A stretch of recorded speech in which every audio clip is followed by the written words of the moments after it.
ভার্সিটিতে বসে আড্ডা দিতেছিলাম, তখনই কেউ ঘাড়ের পিছনে থাপা দিয়ে ধরলো। তাকিয়ে দেখি একটা লেডি পুলিশ অফিসার আমাকে বলল, রাস্তায় গুন্ডামি করে বেড়াস তাই না? আয় চল থানায়। তখনই আমার বন্ধু বান্ধব গুলো মেয়েটার দিকে তেড়ে আসতে লাগলো। তখনই ওদের হাতের ইশারা দিয়ে থামিয়ে দিলাম। পুরো ভার্সিটির স্টুডেন্ট তাকিয়ে আছে আমাদের দিকে। আমাকে একটা পুলিশ এইভাবে ধরে আছে, সবাই অবাক হয়ে গেল। তখনই আমি বললাম, আমার অপরাধটা কি জানতে পারি? আপনি এদেরকে রাস্তায় নাকি মেরেছেন, তাই ওনারা আমাকে রাস্তায় পেয়ে কমপ্লেন করেছে। ছেলে দুইটা গাড়িতে বসেই আছে, ভয় নিতে আসছে না। তাই আমি বললাম, কেন মেরেছি এটা বলেনি আপনাকে, নাকি আপনাকে ঘুষ দিয়ে নিয়ে এসেছে? ওই মুখ সামনে কথা বলুন, না হলে জিভ টেনে ছিঁড়ে ফেলবো। ওকে, ওরা কি বলেছে মানে আমি কি কারণে মেরেছি এটা বলেনি। যে কারণে হোক না কেন, আপনি মারবেন কেন? দেশে কি আইন নেই? আপনি কেন মারতে যাবেন? এখন চলুন থানায়। ওকে চলুন। আমার কথা শুনে আমার বন্ধুগুলো চমকে গেল। তখন রিয়াদ বলল, রাজ কি বলিস তুই? থানায় যাবি মানে তোর মাথা ঠিক আছে? রাখ, আমি আঙ্কেলকে ফোন দিয়ে বলতেছি। ওই চুপ, আর আইনের উপরে কেউ নেই, আর আমি বিকেলে তোদের সাথে দেখা হবে। বলেই সোজা গাড়িতে এসে উঠে বসলাম। পুলিশ মেয়েটা আমার পাশে বসে আছে। পুলিশ মেয়েটা ড্রাইভ করতেছে, আমি পাশে বসে আছি। হঠাৎ মনে হলো মেয়েটার নামটা দেখা হলো না, তাই বুকে লাগানো নেম প্লেট থেকে নামটা দেখে নিলাম, তিশা। তারপর চুপ করে বসে রইলাম। চলুন পরিচয় পর্বটা শেষ করে নেই। আমি রাজ সরকার, বাবা মায়ের একমাত্র ছেলে। আব্বু এই এলাকার মন্ত্রী। বাকিটা তো বুঝতেই পারছেন। আমার রাজনীতি ভালো লাগে না, তাই আমি বন্ধু বান্ধব নিয়েই দিন পার করি, আর টুকটাক লেখাপড়া করি। আব্বু চায় রাজনীতি করি, কিন্তু আমি না করে দিয়ে নিজের মতো করে বাঁচতেছি। শুধু ভার্সিটিতে না, পুরো শহরে সবাই আমাকে চিনে। আর এই মেয়ের সাহস কত আমার কলার ধরেছে। যাক, এইসব বাদ দিয়ে চলুন গল্পে যাই। গাড়ি নিয়ে থানাতে নামতেই, গাড়ি থেকে নামতেই পুলিশের সব স্টাফ হা করে তাকিয়ে আছে। আমি চুপ করে গিয়ে একটা বসে রইলাম। তিশা ওই ছেলেগুলোর থেকে জবাববন্দি নিতে লাগলো। হঠাৎ তিশা ছেলেগুলোকে জিজ্ঞেস করলো, আপনাদের কেন মেরেছে? ছেলেগুলো চুপ হয়ে গেল, কি বলবে বুঝতেছে না, তাই চুপ করে রইল। তখন আমি বললাম, আমি বলি ওদের কেন মেরেছি। আসলে আমি ভার্সিটিতে যাওয়ার সময় দেখি একটা মেয়ের সাথে খারাপ আচরণ করতেছে, তখন ওদের মেরেছি। তিশা কথাটা শুনে অবাক হয়ে গেল, কি বলবে বুঝতেছে না। ঠিক তখনই আবুর পিএস আর কমিশনার এসে ঢুকেছে। আমাকে দেখে কমিশনার তিশাকে বলল, মিস তিশা, আপনার সাহস হয় কি করে মন্ত্রী সাহেবের ছেলেকে থানায় নিয়ে আসার? আপনার সাহস তো কম না। যদি উপর থেকে প্রেশার আসে তাহলে আমি সাসপেন্ড করব বলে দিলাম। না বুঝে ধরে নিয়ে আসছেন। কথাগুলো কমিশনার রাগী চোখ নিয়ে এক প্রকার চিল্লেই বলল। তিশা মাথা নিচু করে দাঁড়িয়ে গেল। তিশা তখন বলল, সরি স্যার, ছেলেগুলো এসে কমপ্লেন করেছে, তাই গিয়েছিলাম। কথাটা বলেই মাথা নিচু করে দাঁড়িয়ে রইল। তাই আমি কমিশনার আঙ্কেলকে বললাম, আঙ্কেল আপনি একটু বাইরে আসেন আমার সাথে। আসো বাবা। তারপর ওনাকে নিয়ে বাইরে আসলাম। বাইরে আসতেই আঙ্কেল বলল, বাবা, মেয়েটা ভুল করে ফেলেছে, তুমি কিছু মনে করো না। আসলে আজকে নতুন জয়েন করেছে এখানে, তাই না বুঝে করে ফেলেছে। সমস্যা নাই আঙ্কেল। আর তোমার বাবাকে একটু বুঝিয়ে বলে দিও যেন উনি আবার না করে থাকে। সমস্যা নাই, আমি ওই দিকটা সামলে নিব। আপনি মেয়েটাকে কিছু বলার দরকার নাই, ঠিক আছে? ওকে কিছু বলবো না। আমি গিয়ে আব্বুকে বলে দিব, আর আপনি এখান থেকে সব ভুলে যান। এটা নিয়ে মেয়েটাকে যেন একটা কথাও বলতে না শুনি। ওকে। তারপর আব্বুর পিএস কে নিয়ে বাসায় চলে আসলাম। বাসায় এসে আব্বুকে সবকিছু বুঝিয়ে বলে রুমে চলে গেলাম। খাওয়া দাওয়া করে দিলাম এক ঘুম। তাকিয়ে দেখি বিকেল শেষ হয়ে সন্ধ্যা নেমে এসেছে, তাই উঠে ফ্রেশ হয়ে নিলাম। তারপর রিয়াদের ফোন দিয়ে বললাম পার্কে চলে আসতে। আমিও চলে গেলাম পার্কে। বসে আড্ডা দিতেছিলাম, তখনই রিয়াদ বলল, রাজ, হঠাৎ করে তোর কি এমন হলো যে তুই একটা পুলিশের সাথে থানায় চলে গেলি? দেখ, প্রথমত এমন সাহস আজ পর্যন্ত কেউ দেখায়নি, আর মেয়েটা দেখিয়েছে, তাই ভাবলাম দেখি কি করে। তাই বলে থানায় যাবি নাকি অন্য কারণে গিয়েছিস? অন্য কারণে মানে? নাকি ওই সুন্দরিনী পুলিশের উপর ক্রাশ খেয়েছিস? রিয়াদের কথাটা শুনে মাথাটা কেমন জানি নড়ে উঠলো, আর বুকটা ধপ করে উঠলো। সত্যি তো, একটা পুলিশিনী দেখে কে এমন হয়ে গেল যে তার সাথে এত কিছু করলাম। রাগের বদলে তার জন্য সবার কাছে সুপারিশ করলাম। আসলেই তিশা মেয়েটা দেখতে পরীর মতো, কিন্তু তখন খেয়াল করা হয়নি ময়ূরের পাখা কেটে তার চোখগুলো বানানো। এমন লাগলো ঠোঁটগুলো গোলাপের দুইটা পাপড়ি, আর মুখটায় মায়া মিশ্রিত এক কথায় ক্রাশ খাওয়ার মতোই। এসবই ভাবতেছিলাম, তখন রিয়াদের ডাকে হুঁশ ফিরল। রিয়াদ বলতে লাগলো, কিরে, মহিলা পুলিশকে নিয়ে কি কল্পনায় ডুব দিলি নাকি? আরে না, তবে ভাবছি মেয়েটা মোটামুটি ভালোই, তবে সাহস বুক ভরা মেয়েটার। আমার তো মনে হয় তুই প্রেমে ঘরে গিয়েছিস মেয়েটার। কি সব ফাউল কথা বলছিস? ওকে, তাহলে একটা কথা বল, তুই কমিশনার আর আঙ্কেলের কাছে কেন বলেছিস ব্যাপারটা যেন শেষ হয়ে যায়, এটা নিয়ে যেন কেউ কোনো কথা না বলে? আরে তখন মেয়েটাকে দেখে মায়া হচ্ছিল, আর এগুলা ছাড়ালে আব্বুরই নাম খারাপ হবে তাই। ও, তারপর দুজনে আরো কথা বলছিলাম, তখনই হঠাৎ করে রিয়াদ বলল, আমার মনে কর আমি বললাম মেয়েটা তোর পিছনে, তুই বিশ্বাস করবি? রিয়াদ প্লিজ মজা নিয়ে বাদ দে তো, টপিকটা আর ভালো লাগতেছে না। তুই একবার পিছনে তাকিয়ে তো দেখ, তারপর না হয় বলিস আমি মজা নিচ্ছি নাকি সত্যিই বলতেছি। রিয়াদের কথা শুনে পিছনে তাকাতেই অবাক হয়ে গেলাম। তিশা আমাদের থেকে অনেকটা দূরে একটা ছোট বাচ্চাকে নিয়ে দাঁড়িয়ে। আমি এক দৃষ্টিতে তিশার দিকে তাকিয়ে রইলাম, কারণ তিশা নীল একটা শাড়ি পরে এসেছে পার্কে। হঠাৎই তিশা আমাদের দিকে তাকায়, আমি নজর নামিয়ে ফেলি। আবারও তাকিয়ে দেখি তিশা কি যেন ভেবে আমাদের দিকে এগিয়ে আসতে লাগলো। তাই আমি ঘুরে দাঁড়ালাম, রিয়াদকে জিজ্ঞেস করলাম, কিরে এখানেই আসছে নাকি? উনি তো এদিকেই আসছে। ওকে আসতে দে। আচ্ছা, তাহলে আমি এই চান্সে একটু নিম্নচাপ সেরে আসি। বলে রিয়াদ চলে গেল। তখনই তিশা এসে আমার সামনে দাঁড়ালো। আমি কি বলবো বুঝতে না পেরে চুপ করে রইলাম। তখন তিশা এসে বলল, আসসালামু আলাইকুম। ওয়ালাইকুম আসসালাম। অনেকটা অবাক হয়ে উত্তরটা দিলাম। বর্তমান ছেলেমেয়েরা সালাম দেয় প্রথমে, এমনটা খুব কমে দেখা যায়। যাই হোক, তিশার কথা শোনায় মন দিলাম। সরি, আসলে সকালে না বুঝে আপনাকে অ্যারেস্ট করে ফেলেছিলাম। ইটস ওকে, এটা কোনো ব্যাপার না।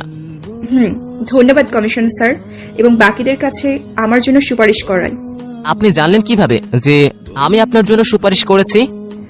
কমিশনার সাহেব বলল আমাকে বিকালে আপনার আব্বু নাকি রিয়াদ নামের কাউকে পাঠিয়েছিল আমার ব্যাপারে কথা বলতে।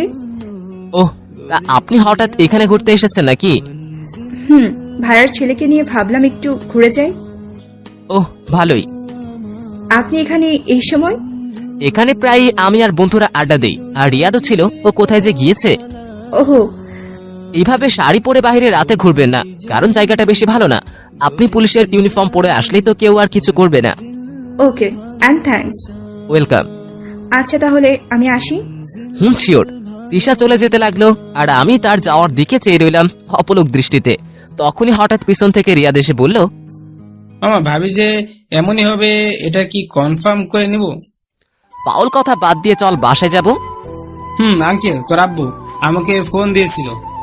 কেন? কি যেন বলবে, তাই তোকে নিয়ে যেতে বললো। চল। তারপর রিয়াদকে নিয়ে বাসায় চলে আসলাম। বাসায় ঢুকে ফ্রেশ হয়ে আব্বুর রুমে গেলাম। আব্বু আমাকে বলল, রাজ, আজ তোমার সাথে আমার শেষ বোঝাপড়া করতে হবে। মানে কিসের বোঝাপড়া? তুমি একটা কথা বলো, তুমি রাজনীতিতে কবে আসবে? আব্বু আমি তোমাকে আগেই বলেছি এসব আমার ভালো লাগে না, তাই এসব নিয়ে প্লিজ আমাকে প্রেসার দিও না। তাহলে আমার বিজনেস গুলো তো সামলাও, আমি একার কয়দিন সামলাবো? আমারও তো বয়স হয়েছে নাকি? আমি এসব শুনতে চাই না, আমি পারবো না। আর রাজনীতি ছেড়ে দিলে কি হয়? তোমাকে জ্ঞান দিতে বলিনি, তুমি পারবে কিনা তাই বলো। না পারবো না। আচ্ছা, তুমি শুধু নাম দিয়ে রাখো রাজনীতিতে, বাকিটা রিয়াদ আছে, সে সব সামলে নেবে। কি রিয়াদ পারবে না সবকিছু সামলাতে? ইনশাআল্লাহ আঙ্কেল। দেখেছিস, রিয়াদ সব সামলে নেবে, তুই শুধু নামে থাকিস তাহলে হবে। আব্বু তুমি প্লিজ এসব বিষয় নিয়ে প্রেসার দিও না তো। আমি পারবো না মানে পারবো না। তোমাকে পারতে হবে, এত বড় হয়ে গেছো, এখনো কিছুই করনি নিজের জন্য। কাল থেকে আমার বিজনেস সামলাবে। আমি কিছু না বলে চুপচাপ দাঁড়িয়ে রইলাম, কারণ এখন রাগ উঠতেছে। আমার উপরে এগুলা চাপিয়ে দিবে, এটা কেমন কথা? আমার চুপ দেখে আব্বু রাগে গলায় বলল, তোমাকে কি বলে কথা কানে যায় না?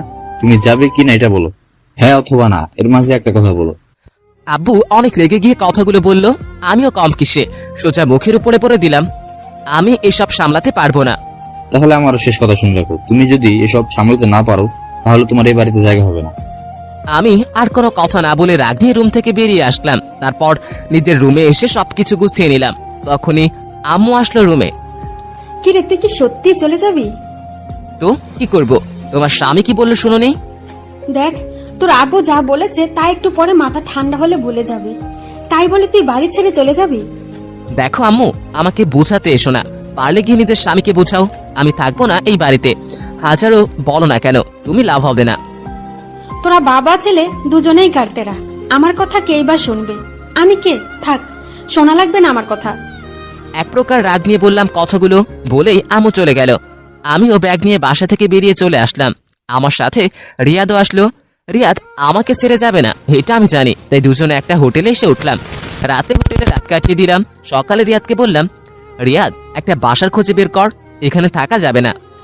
ওকে। তুই আজকের ভিতরে ভার্সিটির আশেপাশে বাসা খুঁজে বের করবি, আর আমি ভার্সিটিতে গেলাম। যা, আর চিন্তা করিস না, আমি সব ব্যবস্থা করতেছি।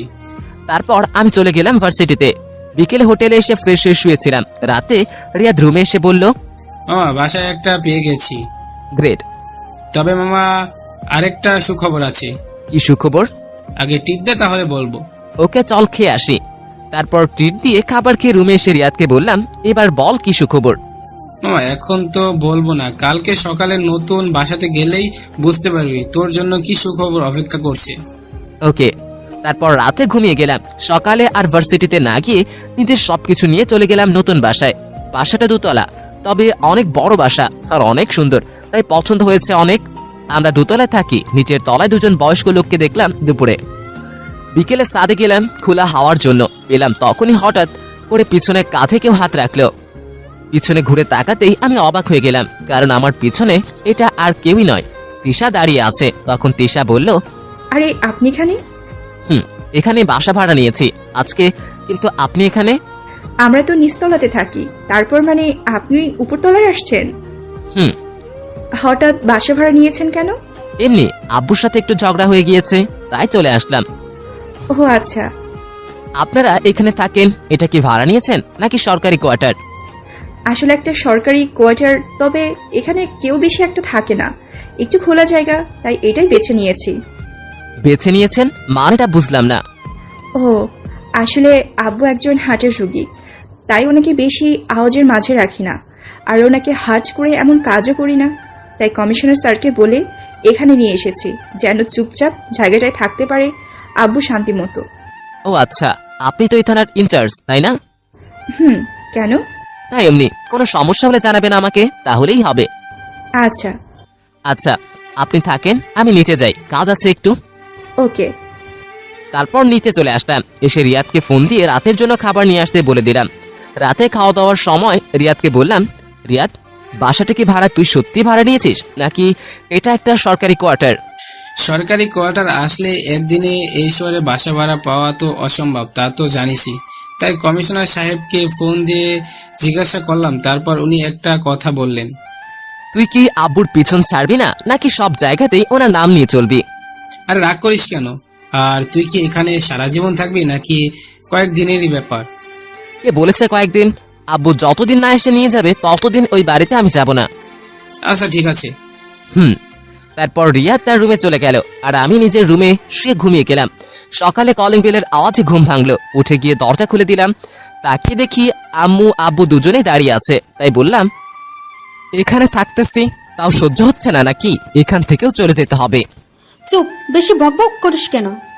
তোর বাবার তো একটা নখও ফেলবি না দেখছি। আমরা কি তোকে তাড়িয়ে দিতে এসেছি? কালকে অপমান করে এখন কি করতে এসেছো? চল বাসায় চল। যেখানে আমার মান সম্মান বা নিজের মতামত বলতে কিছুই নেই, সেখানে আর যাই হোক, আমি থাকতে যাব না। আচ্ছা, এখানে দাঁড়িয়ে থাকবো নাকি ভিতরে আসতে বলবি? আসো। তারপর ওনাদের নিয়ে গিয়ে বসলাম। তখন আব্বু বলল, কোনো কথা বাদ দে, সপ্তাহের ভিতরে আমার নির্বাচন নিয়ে বিজি হয়ে যাব, কারণ মাসখানেক পর নির্বাচন তো জানিসই নাকি। এসব আমাকে বলতেছো কেন? আচ্ছা বাদ দে সব, তোকে আর কেউ চাপ দিবে না কোনো কিছুর জন্য। তারপরও তুই বাসায় আয়, তোকে ছাড়া বাসাটা খালি খালি লাগে।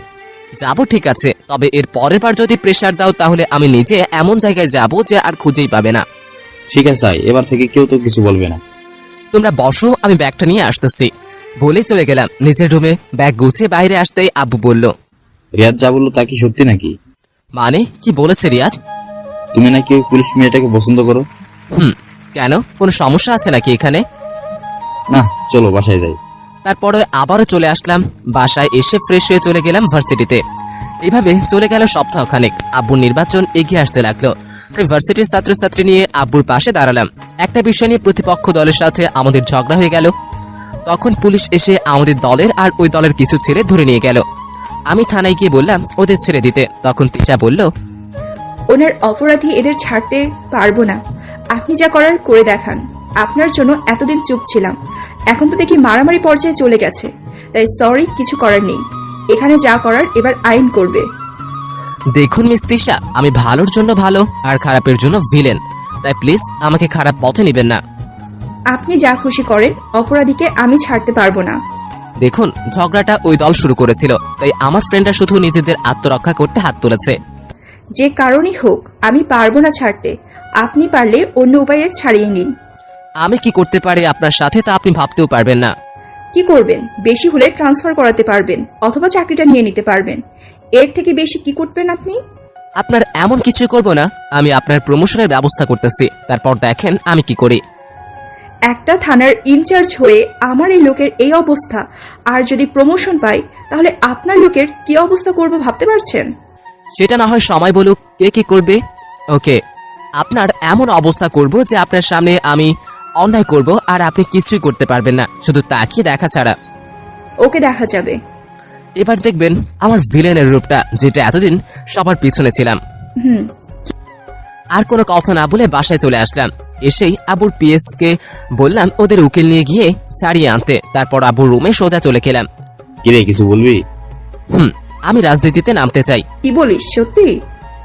তাহলে কি আমি এবার ক্ষমতা আসলে তুই সামলাবি সবকিছু? আমি ক্ষমতা সামলাবো না, পিছনে থাকবো, যেন কেউ জানতে না পারে আমি রাজনীতি করি।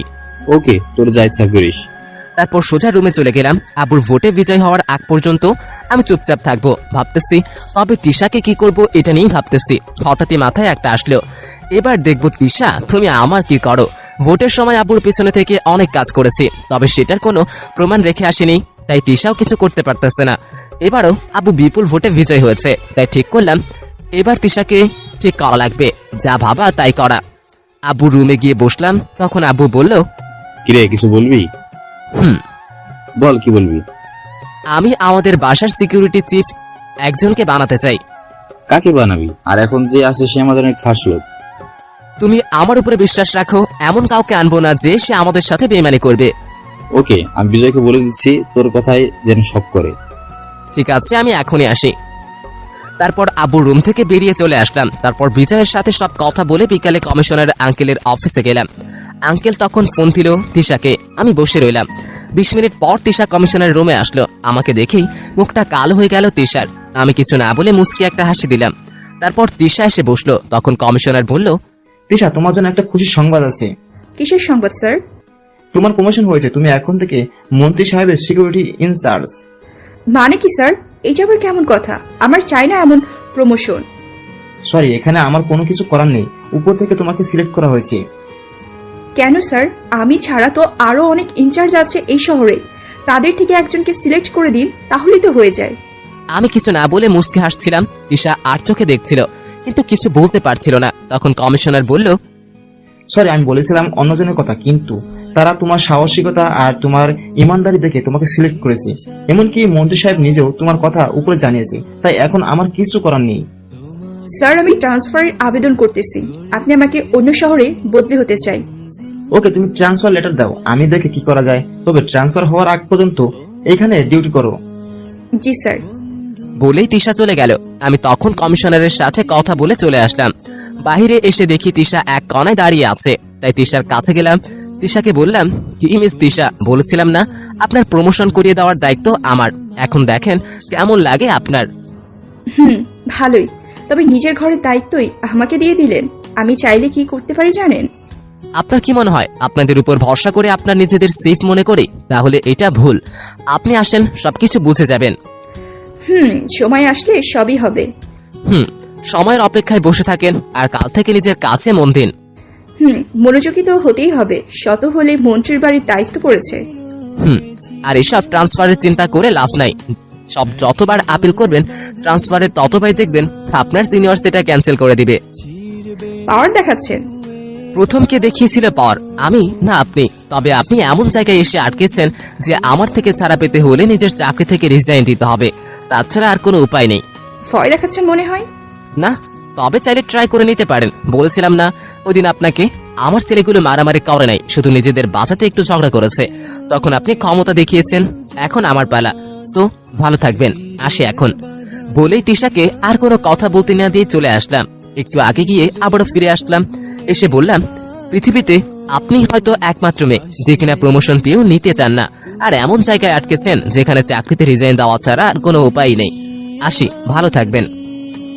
বলেই সোজা বাসায় চলে আসলাম। তিশা রাগে ফেটে যাচ্ছিল, তাও কিছু বলতে পারে নাই। বাসায় এসে খাওয়া দাওয়া করে ঘুমিয়ে গেলাম। সকালে উঠে ফ্রেশ হয়ে নিচে নামতেই দেখি তিশা বাসার এক পাশে দাঁড়িয়ে আছে। নাস্তা করে আমি তিশার কাছে গেলাম। আমাকে দেখেই চোখগুলো কালো করে ফেললো। তখন আমি বললাম, কি ম্যাডাম, এখন ফিলিংসটা কেমন? কোনো কাজ থাকলে বলুন, আজ এরা কথা বলার সময় নাই। বিকালে আপনার সাথে কিছু কাজ আছে, তাই প্লিজ 4টা বাজে থাকবেন বাসায় পিছনের দিকটায়। বাসার পিছনে কেন? ওইখানে কি করবেন বলেন আমাকে। ওইখানে গিয়ে আপনার সাথে প্রেম করব। কেন, আপনার কি কোনো সমস্যা আছে নাকি আমার সাথে প্রেম করতে? ফালতু কথা বাদ দিন, ঠিক আছে? আমি যাব, আপনি চিন্তা করবেন না। Good girl. তিশা মুখটা বাঁকা করে ভেঙচে কাটলো। আমি মুস্কি হেসে চলে গেলাম ভার্সিটিতে।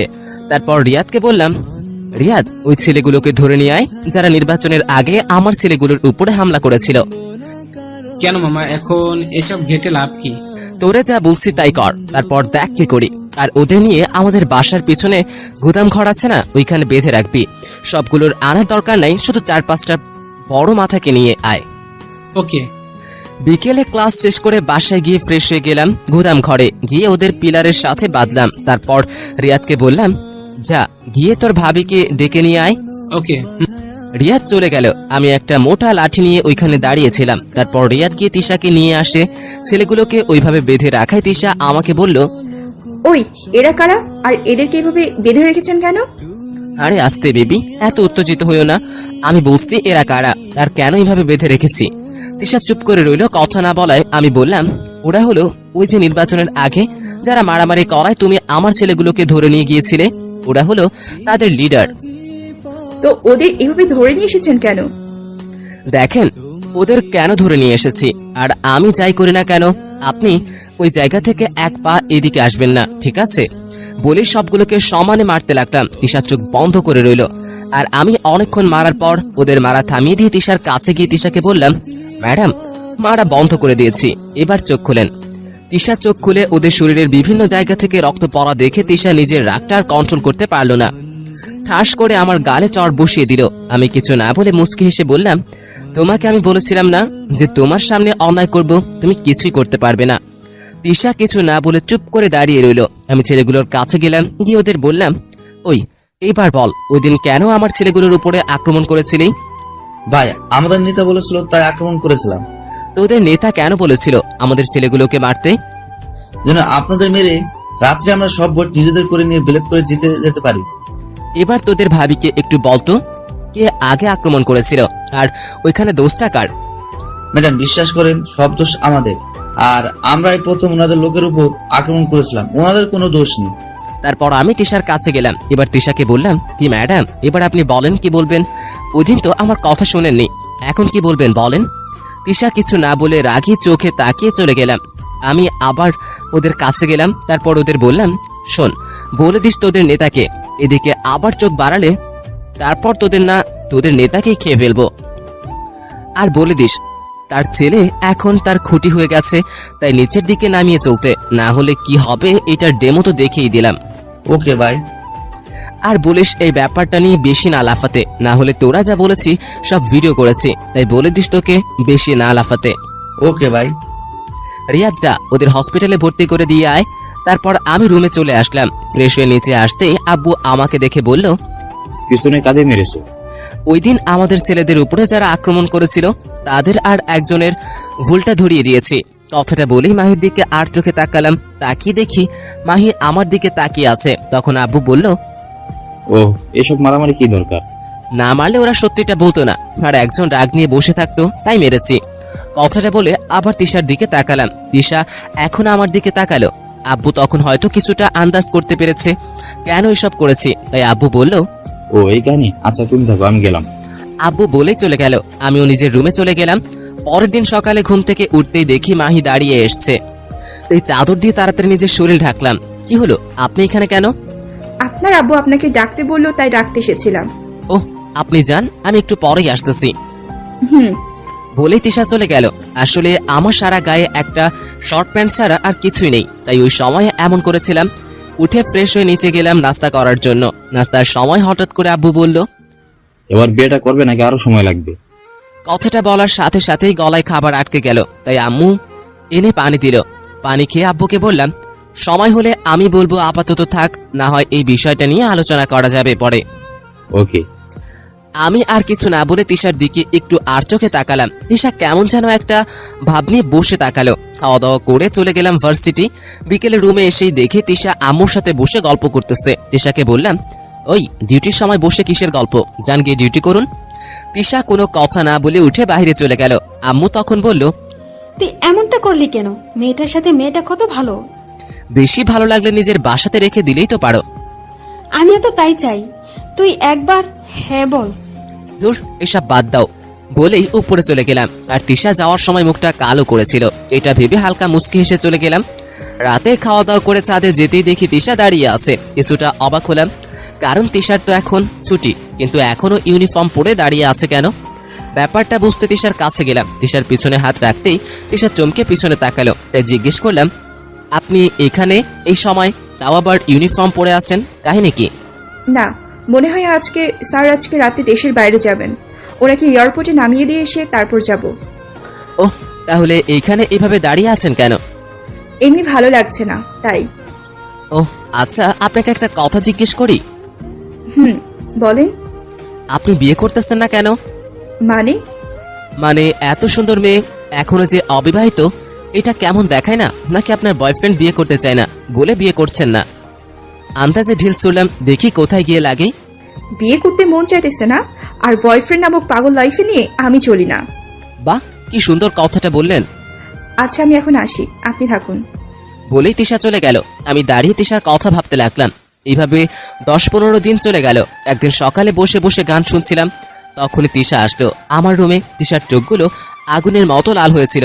আমি বুঝলাম না হঠাৎ করে কি হলো, তাই জিজ্ঞেস করলাম, আপনি কি আমাকে ট্রান্সফার নিতে দিবেন না? আমি তো আগেই বললাম আপনি এখান থেকে আর মুক্তি পাবেন না। আমি ট্রান্সফার হয়ে অন্য জায়গায় যাব, আর নয়তো চাকরি ছেড়ে দিব। চাকরি ছেড়ে দিলে পারেন, তবে ট্রান্সফার নিতে পারবেন না। আপনাকে এখানেই থাকতে হবে সারা জীবন। প্রয়োজন পড়লে কালকে রিজাইন দিব, তারপর দেখাবো কিভাবে আপনি আমাকে আটকে রাখেন। ওকে, দেখেন কিভাবে আটকে রাখি। তিশা আর কোনো কিছু না বলে চলে গেল। আমিও নিজের মতো করে চলে গেলাম কাজে। পরের দিন সকালে ঘুম থেকে উঠে নাস্তা করতে নিচে আসলাম, তখনই আব্বু বলল, রাজ, তুমি এটাকে কি বলেছো যে চাকরি থেকে রিজাইন দিয়ে চলে গেছে? আমি কিছুক্ষণ অবাক হয়ে তাকিয়ে রইলাম, কারণ তিশা যে সত্যি রিজাইন করে ফেলবে তা আমি নিজেও ভাবি নাই। মেয়েটার রাগ সত্যি অনেক খারাপ। তখন আব্বু বলল, কি হলো, কথা বলছো না কেন? আব্বু, তুমি কি চাও যে তোমার বাড়ির বউ পুলিশের চাকরি করুক? তাই প্রেশার দিয়ে রিজাইন করিয়ে দিলাম। আব্বু যা বোঝার হয়তো বুঝে গেছে। আম্মুর মুখেও হাসি ফুটে উঠেছে, তাই আমিও চুপ করে বসে রইলাম। নাস্তা শেষ করে চলে গেলাম ভার্সিটিতে। বিকেলে বাসায় আসতেই আব্বু বলল, রেডি হয়ে নিচে আসো, বৌমাকে দেখতে যাবো। আজকেই যেতে হবে কেন? কিছুদিন যাক, তারপরে না হয় যাব। এ ব্যাপারে দেরি করা ঠিক হবে না, তাই গিয়ে রেডি হয়ে আসো। আমি আর কিছু না বলে উপরে চলে গেলাম, কারণ আজকে সারা দিন তিশাকে না দেখে কেমন যেন লাগছিল। মেয়েটার মায়ায় জড়িয়ে গিয়েছি আমি। কিন্তু এখন সময় এসছে আবার পাখিকে খাঁচায় বন্দি করার, নাহলে পাখি যে কোনো সময় উড়াল দিবে। তাই ফ্রেশ হয়ে এসে আব্বু আম্মুকে নিয়ে চলে গেলাম তিশাদের বাসায়। বাসায় গিয়ে দেখি আঙ্কেল আন্টি বসে আছে, আমাকে আগে থেকেই চিনে, তাই পরিচয় করিয়ে দিলাম আব্বু আম্মুর সাথে। তারপর ওনারা কথা বলতে লাগলেন, কিন্তু তিশাকে দেখতে পাচ্ছি না। তখন আমি জিজ্ঞেস করলাম আন্টিকে, আন্টি তিশা কোথায়? তিশা তো মনে হচ্ছে ঘুমাচ্ছে, দাঁড়াও আমি গিয়ে আসতে বলতেছি। সমস্যা নেই, আপনারা কথা বলুন, আমি গিয়ে ডেকে আনছি। ওকে বাবা। ওনারা বিয়ের কথা বলুক, আমি গিয়ে ম্যাডামকে ডেকে নিয়ে আসি। তাই সোজা চলে গেলাম তিশার রুমে। গিয়ে দেখি তিশা ঘুমোচ্ছে, তাই আস্তে করে তিশাকে ডাক দিলাম। তিশা চোখ খুলে আমাকে দেখে লাফিয়ে উঠল। আপনি এখানে কি করছেন? তোমাকে কিডন্যাপ করতে এসেছি। ওই ছেলেগুলোর মতো তোমাকেও নিয়ে যাব আজকে কিডন্যাপ করে। কথাটা শুনে তিশার গলার পানি শুকিয়ে গেল। কি বলবে কিছুই বুঝতে পারছে না। তখন আমি আবারও বললাম, কি ভাবছো চিৎকার করবে? তাহলে শুনে রাখো, প্রথমত এখানে চিৎকার করলে কেউ বাঁচাতে আসবে না, আর একটাও যদি চিৎকার করো তাহলে বাইরে আমার ছেলেরা তোমার বাবা মায়ের গলা কেটে ফেলবে। কিছুটা রাগী ভাব নিয়ে বললাম। এটা শুনে তিশার সব পানি শুকিয়ে গেছে। কি করবে সে বুঝে পাচ্ছে না। তিশার থেকে তার মোবাইলটা নিয়ে নিলাম আর বললাম, একদম চুপচাপ এখানে এসে দাঁড়িয়ে থাকো। কোনো কথা বা চালাকি করতে চাইলে কি হবে তা তো জানোই। তারপর তিশার আলমারি থেকে একটা নীল শাড়ি আর বাকি সবকিছু দিয়ে তিশাকে বললাম, সময় মাত্র 5 মিনিট, এগুলা নিয়ে ওয়াশরুমে যাও, এগুলা পরে বেরিয়ে আসো। 1 মিনিটও যদি বেশি সময় লাগে তাহলে বাইরে এসে আর বাবা মায়ের মুখ দেখার ইচ্ছে ছেড়ে দিও। বলেই তিশাকে নিয়ে ওয়াশরুমে ঢুকিয়ে দিলাম। তারপর 10 মিনিট পর তিশা বাইরে আসলো। তিশাকে নীল শাড়িতে দেখে আমার মাথা ঘুরে গেল। মেয়েটাকে একদম পরি হয়ে গেছে শাড়িটা পরে। যাক, এসব বাদ দিয়ে তিশাকে একটু ভাব নিয়ে বললাম, একটু সিম্পল মেকআপ করে নাও, কারণ আবার কবে না কবে এসব করতে পারো আল্লাহ জানে। তারপর তিশা হালকা মেকআপ করে নিল। তবে তিশার চোখের কোণে হালকা পানি জমে আছে দেখতাম। হয়তো ভাবতে পারিনি এমনটা করব আমি তিশার সাথে, কিন্তু সে কথা মতো সবগুলো করলো। আমি ছোট্ট একটা টিপনি লাগিয়ে দিলাম কপালে। মনে হচ্ছে এখনই কাজে ডেকে এনে বিয়েটা করে ফেলি। একটা পুরি লাগতেছে তিশাকে, আর শাড়িতে এত সুন্দর লাগে, জানলে আগে থেকে রুলস করে দিতাম বাসায় ডিউটি করতে হলে শাড়ি পরে আসতে হবে।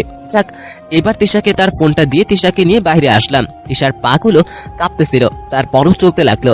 তিশা আব্বু আম্মুকে ওনাদের সাথে কথা বলতে দেখে তিশা কেমন করে যেন আমার দিকে তাকালো। তিশাকে আম্মুর পাশে বসিয়ে দিলাম। তারপর রিয়াদের দিকে তাকাতেই ইশারা করলো, এদিকে সবাই রাজি। তারপর আম্মু হঠাৎ তিশাকে জিজ্ঞেস করলো, মা তুমি কি আমার ছেলের বউ হবে? তিশা মাথা তুলে আমার দিকে তাকালো। আমি সুযোগ বুঝে চোখ টিপ দিলাম। তিশার আগে গসগস করতে লাগলো, তারপর রাজি চোখে তাকিয়ে মাথা নেড়ে হ্যাঁ বলে দিল। আমি অবাক হয়ে গেলাম, কারণ তিশা এত সহজে রাজি হয়ে যাবে আমি ভাবতেও পারিনি। তারপর সবাই বিয়ের দিন তারিখ ঠিক করতে লাগলো। আমি চুপ করে বসে রইলাম। তখন তিশা বলল, আমি একটু ওনার সাথে আলাদা করে কথা বলতে চাই। যাও মা, গিয়ে কথা বলে এসো। বলেই তিশা নিজের রুমে গেল। আমিও গেলাম তিশার পিছন পিছন। রুমে ঢুকে তিশা দরজা লাগিয়ে দিল। তাই জিজ্ঞেস করলাম, দরজা লাগালেন কেন? আপনাকে এখন ধর্ষণ করব তাই। তিশার কথা শুনে মুখ হা করে হাত দিয়ে অবাক হলাম। মেয়েটা বলে কি? এত সাহস কোথা থেকে আসলো? ওই, আপনার সাহস কি করে হয় আমার বাসায় বিয়ের প্রস্তাব নিয়ে আসতে? আমার সাহস অনেক আছে, তাই নতুন করে এখানে আসার দরকার নেই। আমি এই বিয়ে করতে পারবো না। তাহলে আমি বাইরে সবাইকে সত্যিটা বলে দিই। কি সত্যি? কি বলবো, আপনি একটা ছেলেকে ভালোবাসেন, তার সাথে রুম ডেটিং শেষ, তাই এখন আমাকে বিয়ে করতে চাইছেন না। আর এটা শুনলে আপনার আব্বু তো সোজা উপরে চলে যাবে। বলবো গিয়ে সত্যিটা? ওই, আমি এসব কথা কখন বললাম আপনাকে যে আপনি এগুলো বলবেন বাইরে গিয়ে? তুমি বলনি, তবে যদি বিয়ে করতে বেশি প্যাপু করো তাহলে এগুলা তোমার আব্বুর কানে বলে দিব, তারপরে শুনি জান্নাত চলে যাবেন। আপনি কিন্তু আমাকে ব্ল্যাকমেল করতে পারেন না, বলে দিলাম। আগে বলেছিলাম চক্কর নিও না, তাও নিয়েছেন, এখন ভোগ করেন। আর বিয়েতে যদি বেশি ন্যাকামি করো তাহলে তুমি হবে অপু বিশ্বাস আর আমি হব ডিপজল। মানে? বাংলা সিনেমায় দেখো না, নায়িকা রাজি না হলে গুন্ডায় ধরে নিয়ে যায়, তারপর কি করে সেটা ভালো করেই জানো। আপনাকে এখন যে কি করতে মন চাইতেছে তা বলে বোঝাতে পারবো না। কুল বেবি, এত রাগ শরীরের জন্য ভালো না, তাই চলো বাইরে যাই। তারপর দুজন বাইরে আসতে লাগলাম। তাকিয়ে দেখি তিশা এখনো রাখি চোখ নিয়ে আছে। তাই বললাম, ওই এইভাবে মুখটা বাংলার পাঁচ না করে হাসি মুখে বাইরে আসেন। তারপর তিশা না চাইতেও মুচকি হেসে বাইরে আসলাম। আমরা আসতেই বলল, বিয়ে 1 সপ্তাহ পর ঠিক করেছি, তাই তোমরা দুজন রেডি হয়ে নাও বিয়ের জন্য। আমি লজ্জায় মাথা নিচু করে ফেললাম, আর তিশা রাগে মাথা নিচু করে আছে। তারপর আমরা সবাই চলে আসলাম বাসায়। এসে ফ্রেশ হয়ে খাওয়া দাওয়া করে শুয়ে গেলাম। হঠাৎ তিশার কথা মনে হলো, তাই একটা ফোন দিলাম। প্রথমবার রিং হয়ে ফোন কেটে গেল, তাই আবারও ফোন দিলাম। এবার রিসিভ করলো। কি ম্যাডাম, ফোন ধরেন না কেন? আপনাকে বলতে হবে কেন ধরি নাই? ওহো, এখনো আগুন নিভে নাই? ওই, কি বলবেন বলেন, না হলে ফোন কেটে দিলাম। কেটে দাও, সমস্যা নেই, পরে বুঝবেন কেটে দেওয়ার জন্য কত বড় শাস্তি পেতে হয়। যা করার করেন। বলে তিশা ফোন কেটে দিল। মেয়েটার সাহস দেখে রাগে শরীরটা ফেটে যাচ্ছে, তাই আর শুয়ে না থেকে রুমের বাইরে এসে রিয়াদকে ফোন দিলাম। ওই রিয়াদ, কোথায় রে তুই? এই তো ঘুমানোর প্রস্তুতি নিচ্ছি। একটু আয় তো, কাজ আছে। আর তালার খোলার জন্য সিয়াম, তালা খোলার ওস্তাদ, কি নিয়ে আসিস? ওকে, আমি এখন আসছি। আর শোন, কিছু ছেলে নিয়ে আয়, কাজ আছে। ওকে। আমি আমার গোদাম ঘরে গেলাম। এখানে ক্লোরোফর্ম আর তালা খোলার জন্য ডুপ্লিকেট চাবির একটা বক্স ছিল, ওইটা নিয়ে নিলাম। তারপর বাসার সামনে বসে রইলাম। কিছুক্ষণ পর রিয়াদ আসলে রওনা দিলাম তিশার বাসার দিকে। তখন রিয়াদ জিজ্ঞেস করলো, কিরে, কি হয়েছে রাজ? তিশাকে কিডন্যাপ করব। কি? ভাবিকে কেন কিডন্যাপ করতে যাবি? তুই জানিস, তিশাকে একটু আগে কল দিয়েছিলাম। রিয়াদকে সবকিছু খুলে বললাম, তাই কিডন্যাপ করে বুঝিয়ে দিব আমি চাইলে কি করতে পারি। দেখ, এটা কিন্তু বেশি হয়ে যাচ্ছে। তুই মেয়েটার উপর অত্যাচার করতেছিস রীতিমতো। জানি, না হলে তোর ভাবির ঘাড়ের তেরা রকটা সোজা হবে না। তুই যে কি করিস তুই নিজেই জানিস না। আচ্ছা, কিডন্যাপ করবি কিভাবে? পিছনের সিঁড়িটা দিয়ে ওর রুমের সামনে গিয়ে দরজার কাছে চলে যেতে পারবি। তারপর তিশার দরজা খোলা থেকে সব সময় তারপর ঢুকে কিডন্যাপ করে নিয়ে আসবি। পিছনে গেট তো তালা দেওয়া, ঢুকবি কিভাবে? ওইটার জন্য এই দেখ ডুপ্লিকেট চাবির বক্সটা নিয়ে এসেছি। কিন্তু কিডন্যাপ করে নিয়ে কি করবি? ব্যাস কিছু কথা বলবো, তারপর আবার বাসায় এনে নামিয়ে দিয়ে যাব। তুই পাগল হয়ে গেছিস? জানি, এখন চুপচাপ চল। তারপর কথা মতো সব হলো। বাসায় গিয়ে দেখি তিশাদের বাসার সব লাইট অফ, তাই সোজা পিছন দিয়ে ঢুকে পিছনের গেটের কাছে চলে গেলাম। অনেক চেষ্টার পর খুলে ভিতরে গেলাম। রুমের সামনে গিয়ে দেখি রুম ভিতর থেকে তালা দেওয়া, তাই সিয়ামকে বললাম এটার চাবি বের করে খুলতে। সিয়াম অনেক চেষ্টার পর খুললো। তারপর রুমের ভিতরে গিয়ে আমি মুগ্ধ হয়ে গেলাম, কারণ রুমের ভিতরে ডিম লাইট জ্বলতেছে আর সেই আলোয় তিশার ঘুমন্ত মুখটা মায়াবী লাগতেছে। সবাই তিশার মায়াবী মুখের দিকে তাকিয়ে আছে, তাই তাদের একটা ধমক দিয়ে আস্তে করে বললাম, ওই তোরা সবগুলো ওইদিকে তাকিয়ে থাক, আমি ডাক দিকে এদিকে তাকাবি, তার আগে না। ওরা কথা মতো ঘুরে গেল। আমি গিয়ে তিশার পাশে মাটিতে হাঁটু দিয়ে বসলাম। তারপর তিশার নিয়ন আলোয় মায়াবী মুখটা দেখতে লাগলাম। কিছুক্ষণ তাকিয়ে থাকার পর রিয়াদ আস্তে করে বলল, কি রে, ভেবে তাকিয়ে থাকবি নাকি এবার যাবিও? কোনটা রাত 2টা বাজতে চললো। তারপর তিশাকে আস্তে করে ডাক দিলাম। তিশা চোখ খুলে তাকাতেই আমি ক্লোরোফর্মটা প্রেস করলাম। ব্যাস, মহারানী অজ্ঞান হয়ে গেল। তারপর আমি তিশাকে কোলে তুলে নিলাম। তিশাকে নিয়ে সোজা গুদাম ঘরে নিয়ে আসলাম। তারপর তিশাকে একটা চেয়ারে বসে হাত পা বেঁধে দিলাম। তারপর পানি ছিটিয়ে দিতেই তিশা চোখ খুলে তাকালো। তিশা আন্দাজ করতে পারলো সে কোথায় আছে। তারপর আমাকে দেখে জিজ্ঞেস করলো, আপনি আমাকে কোথায় নিয়ে এসেছেন আর এইভাবে বেঁধে রেখেছেন কেন? আমার সাথে ওই সময় যে তেরা কথা বলেছিলে তার ফল। আর বিয়ের আগেই তোমাকে জ্বালিয়ে নেই, বিয়ের পর তো আর পারবো না। তাই ক্ষমতা আছে বলে আমার উপর অত্যাচার করবেন, এইটার কি ঠিক? বাবু, তুমি রাগ করেছো? আপনি ছাড়ুন, আমি বাসায় যাব। আগে কথাটা শোনো, তারপর ছেড়ে দিব। আমি নিজে গিয়ে তোমাকে নামিয়ে দিয়ে আসবো। বলুন। I love you. ঋষভ ফিক করে হেসে দিল। আমি হাসিটা দেখার জন্য প্রস্তুত ছিলাম না, তাই জিজ্ঞেস করলাম, এভাবে হাসছো কেন? ভালোবাসার মানুষের উপর এইভাবে টর্চার করা যায় বুঝি? লেকচার দেওয়া শেষ? লেকচার দেওয়া শেষ হলে আমাকে বাসায় দিয়ে আসুন তো। ওকে। তিশা কোনো কিছু না বলে চুপ করে বসে রইল। তারপর তিশার হাত পা খুলে দিয়ে বললাম, গাড়িতে গিয়ে বসো, আমি একটু পরেই আসতেছি। তিশা গিয়ে গাড়িতে গিয়ে বসলো। আমি রিয়াদের বাসায় পাঠিয়ে গাড়িতে এসে বসলাম। তারপর তিশাকে তার বাসার পিছনের গেটের কাছে নিয়ে নামিয়ে দিলাম। তারপর তিশাকে বললাম, এরপর থেকে যদি ফোনে কাটো তাহলে এবারের চেয়েও খারাপ কিছু হবে। পারেনি তো এটা। যাও, এখান দিয়ে রুমে চলে যাও। আমি গেটটা বাহির থেকে তালা দিয়ে যাইতেছি। তারপর তিশা তার বাসায় চলে গেল। আমি গেট লাগিয়ে দিয়ে চলে আসলাম। এইভাবে কেটে গেল দিনগুলো। বিয়ের দিনটা চলে আসলো। রাতে বিয়ের কাজ শেষ করে তিশাকে নিয়ে বাসার দিকে রওনা দিলাম। তিশা কান্নায় ভেঙে পড়েছে। আমার কাঁধে মাথা দিয়ে তিশা কান্না করতেছিল। এই সময় সবার অবস্থাই খারাপ থাকে, তাই আমি সান্ত্বনা দিতে থাকি। তিশা কান্না করতে করতে আমার কোলেই ঘুমিয়ে গেল। আমিও আর ডিস্টার্ব না করে বসেই রইলাম। বাসায় এসে তিশাকে নিয়ে সবাই গেল রুমে। আমি রিয়াদের সাথে সাদে গেলাম। রাত 12টা ছুঁই ছুঁই। এমন সময় আব্বু সাদে এসে আমাকে বলল, এখানে কি করলো তো রাতে? এমনি দাঁড়িয়ে আছি। যাও রুমে যাও, মেয়েটা একা একা বসে আছে। কালকে গল্প করবে না রিয়াদের সাথে? বলে নিচে চলে আসলাম রুমে। রুমে এসে দেখি তিশা বসে আছে চুপ করে খাটের উপরে। আমি আর কিছু না বলে চুপচাপ গিয়ে তিশার পাশে বসলাম। তিশা একদম আগের মতোই বসে আছে। ভাবলাম হয়তো লজ্জা পাচ্ছে মেয়েটা, তাই আস্তে করে মাথার কাপড়টা তুলে দেখি তিশা নিচের দিকে তাকিয়ে আছে। আমি তুত্তিতে ধরে মুখটা দেখলাম। এক টুকরো চাঁদ যেন আমার রুমে বসে আছে। ভাবলাম তিশার মনটা হয়তো এখনো খারাপ, তাই কথা বললে ভালো হবে। কিন্তু ম্যাডাম যেই ভাব নিয়ে বসে আছে, মনে তো হয় না কথা বলবে। তাই একটু বাজিয়ে দেখি কি করা যায়। তাই তিশাকে লিপ কিস করার জন্য এগিয়ে গেলাম, কিন্তু তিশা কোনো রেসপন্স নেই। তাই আমিও সুযোগ মিস করলাম না। ম্যাডাম হয়তো লজ্জা পাচ্ছে, তাই এমন মনে করে আমি কিস করে বসলাম। আমি কিস করেছি মিনিট খানেক হবে, কিন্তু তিশা এখনো রেসপন্স করে নাই। তাই কিছুটা অবাক হয়ে তিশাকে ছেড়ে দিয়ে জিজ্ঞেস করলাম, কি হয়েছে তোমার? এভাবে বসে আছো কেন? তো কি করব? তুমি কিস করার সময় রেসপন্স করো নাই কেন? আপনার কাছে আমার ফিলিংস এর কোনো দাম আছে নাকি? আপনি নিন, আমাকে দিয়ে নিজের ভোগ মিটান। মানে? আপনার যা লাগবে নিয়ে নিন আমার থেকে। আমি রেসপন্স করি বা বাধা দেই, আপনি কি কোনো কিছু মানবেন নাকি? আপনি তো আমার চাকরিটা নিয়ে নিলেন, এরপর আর যা যা লাগে নিয়ে নিন, ভোগ করুন। আমাকে আমি না করব না। কথাগুলো শুনে পায়ের রক্তটা এক লাফে মাথায় উঠে গেল। এতটা নিচু হব আমি ভাবলো কি করে তিশা? কি এমন করলাম যে এমন ভাবলো? মাথায় আর কিছুই কাজ করলো না। ঠাস করে তিশার গালে চড় বসিয়ে দিলাম। তিশা গালে হাত দিয়ে মায়াবী চোখে আমার দিকে তাকিয়ে রইল। তখন তিশাকে বললাম, হয়তো আমি খারাপ হতে পারি, তবে এতটাও খারাপ না যতটা তুমি ভাবছো। যাক, অনেক রাত হয়ে গিয়েছে, ঘুমাও। বলেই একটা বালিশ আর চাদর নিয়ে চলে গেলাম সোফায়। আর কোনো কথা না বলে শুয়ে গেলাম। রাগে মাথা ব্যথা করতেছে, তাও চুপ করে শুয়ে আছি। আর তিশাকে কি বলবো, তিশার সাথে এই কয়েকদিনে অনেক কিছু হয়ে গেছে, তাই খারাপ ভাবতে পারে, তবে এতটা নিচু ভাববে এটা কল্পনাও করিনি। এইসব ভাবতে ভাবতে কখন যে ঘুমিয়ে গেছি তা নিজেও জানি না। সকালে তিশার ডাকে ঘুম ভাঙলো। চোখ খুলে তাকিয়ে দেখি জানালা দিয়ে রোদ রুমে এসে পড়েছে। তখন তিশা বলল, অনেক বেলা হয়েছে, উঠুন এবার। চোখ কষতে তাকিয়ে দেখে তিশা চায়ের কাপ হাতে নিয়ে দাঁড়িয়ে আছে। তখন রাতের কথাগুলো মনে পড়ে গেল, তাই কিছু না বলে ফ্রেশ হতে চলে গেলাম। তিশা কিছু না বলে অবাক হয়ে দাঁড়িয়ে রইল আমার যাওয়ার দিকে।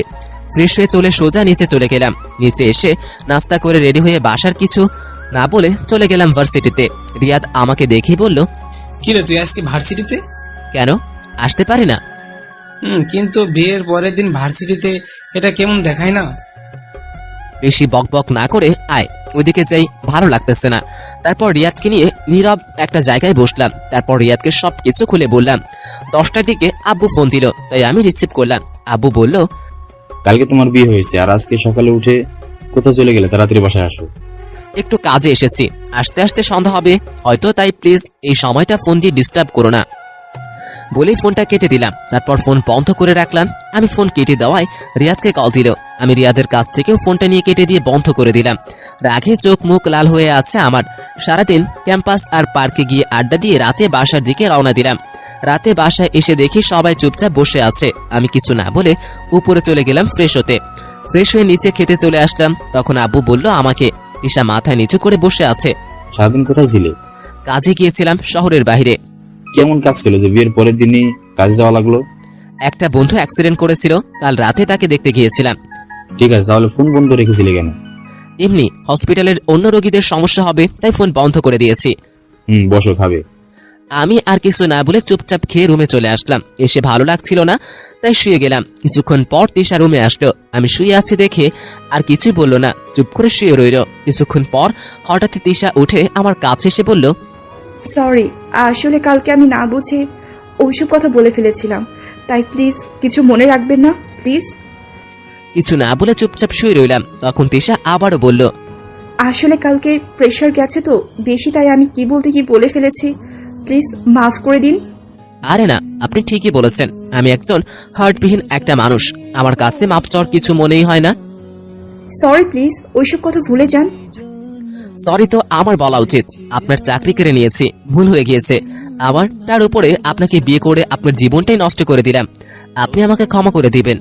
তিশা কিছু না বলে চুপ করে বসে রইল। তাই আমি আবারও বললাম, আপনি পরশুদিন থেকে চাকরিতে জয়েন করতে পারবেন। বাসা আর চাকরির দিকটা আমি সামলে নিব। তিশা এবার মাথা তুলে আমার দিকে তাকালো। আমি আবারও বললাম, আর বাকি রইল আপনাকে বিয়ে করেছিলাম, আপনি যখন চাইবেন আমি তখনই ডিভোর্স দিয়ে দিব আপনাকে। তো আর আপনার আগের লাইফ তো ফিরিয়ে দিতে পারবো না, তবে আপনি চাইলে জরিমানা বাবদ যা টাকা চাইবেন আমি তাই দিব। কথাটা শুনে তিশার চোখে পানি চলে আসলো। তবুও কেন জানি মায়া হলো না, কারণ আমাকে নিয়ে এত নিচের চিন্তা করবে তিশা আমি ভাবতেও পারি নাই। তাই বললাম, আপনি যা চাইবেন তাই পাবেন, আর পারলে আমাকে মাফ করে দিবেন প্লিজ। তিশা আর কিছু না বলে খাটে চলে গেল। আমি কিছু না বলে শুয়ে রইলাম। তারপর তিশার কথা ভাবতে ভাবতে ঘুমিয়ে গেলাম। সকালে চোখ খুলে তাকিয়ে দেখি তিশার সামনে দাঁড়িয়ে, তাই উঠে চলে গেলাম ওয়াশরুমে। ফ্রেশ হয়ে বের হয়ে রেডি হচ্ছিলাম, তখন তিশা আমাকে বলল, আজকেও কি কোনো কাজ আছে নাকি? কেন? না মানে আজকে আমাদের বাসা থেকে আজকে লোক আসবে, আপনি যদি থাকতেন তাহলে খুব ভালো হতো। আমি আর কিছু না বলে নিচে চলে গেলাম খাবার খেতে। বসার পর আব্বু বলল, আজকেও কি কোথাও যাবে নাকি? একটু কাজ আছে। কি কাজ আমাকে বলো, আমি যাচ্ছি, তুমি বাসায় থাকো আজকে। আমি গেলেই হবে, সমস্যা নেই। আর বাসায় থেকে সারাদিন কি করব? আজকে বৌমাদের ওখান থেকে লোক আসবে তোমাকে নিয়ে যেতে, তাই বাসায় থাকো আজকে। ঠিক আছে। নাস্তা করে রুমে চলে আসলাম। এসে শুয়ে রইলাম। কিছুক্ষণ পর তিশা রুমে আসলো। আপনাকে একটা কথা বলে রাখি, রাখবেন প্লিজ? বলেন। আজকে আমাদের বাসা থেকে লোক আসলে তাদের একটু সময় দেন প্লিজ। এসব আব্বুর কাছে বলে আমার বাইরে যাওয়া আটকে দিয়েছেন তাই না? সত্যি আমি কিছু বলিনি। ঠিক আছে যান, আপনি এখন আর ওনার আসলে আমাকে একটু ডেকে দিয়েন, তাহলেই হবে। ওকে। তিশা চলে গেল। আমি কিছুক্ষণ মোবাইল টিপে ঘুমিয়ে গেলাম। দুপুরের একটু আগে ঘুম ভাঙলো তিশার ডাকে। চোখ খুলে দেখি তিশা কালো একটা শাড়ি পরে দাঁড়িয়ে আছে। মাথাটা একটা চক্কর খেয়ে উঠল। কালো শাড়িতে পুরো মোমের মতো তৈরি পুতুল লাগতেছে। তিশার দিকে তাকিয়ে হারিয়ে গেলাম কোথায় যেন। তিশার ডাকে হুঁশ ফিরল। আমাদের বাসা থেকে লোকজন চলে এসেছে, উঠে ফ্রেশ হয়ে নিন। আপনি যান, আমি একটু পরে আসতেছি। তিশা চলে গেল। আমি উঠে ফ্রেশ হতে চলে গেলাম। তারপর সারাদিন তিশার বাসাদের লোকজন নিয়ে বিজি ছিলাম। সন্ধ্যায় তারা নাকি আমাকে আর তিশাকে তাদের বাসায় নিয়ে যাবে, তাই ওনাদের সাথে চলে গেলাম তিশাদের বাসায়। তিশাকে নিয়ে ভিতরে গিয়ে সবার সাথে কৌশল বিনিময় করে রুমে গেলাম। এসব নাটক করতে করতে ক্লান্ত হয়ে গেলাম, তাই রুমে এসে বিছানায় গা এলিয়ে দিলাম। তিশা ফ্রেশ হতে চলে গেল। ফ্রেশ হয়ে এসে আমাকে বলল, থ্যাঙ্কস। কেন? এই যে সবাইকে এভাবে সামলানোর জন্য ধন্যবাদ। তারপর ফ্রেশ হয়ে রাতে খাওয়া দাওয়া করে রুমে এসে বসে রইলাম।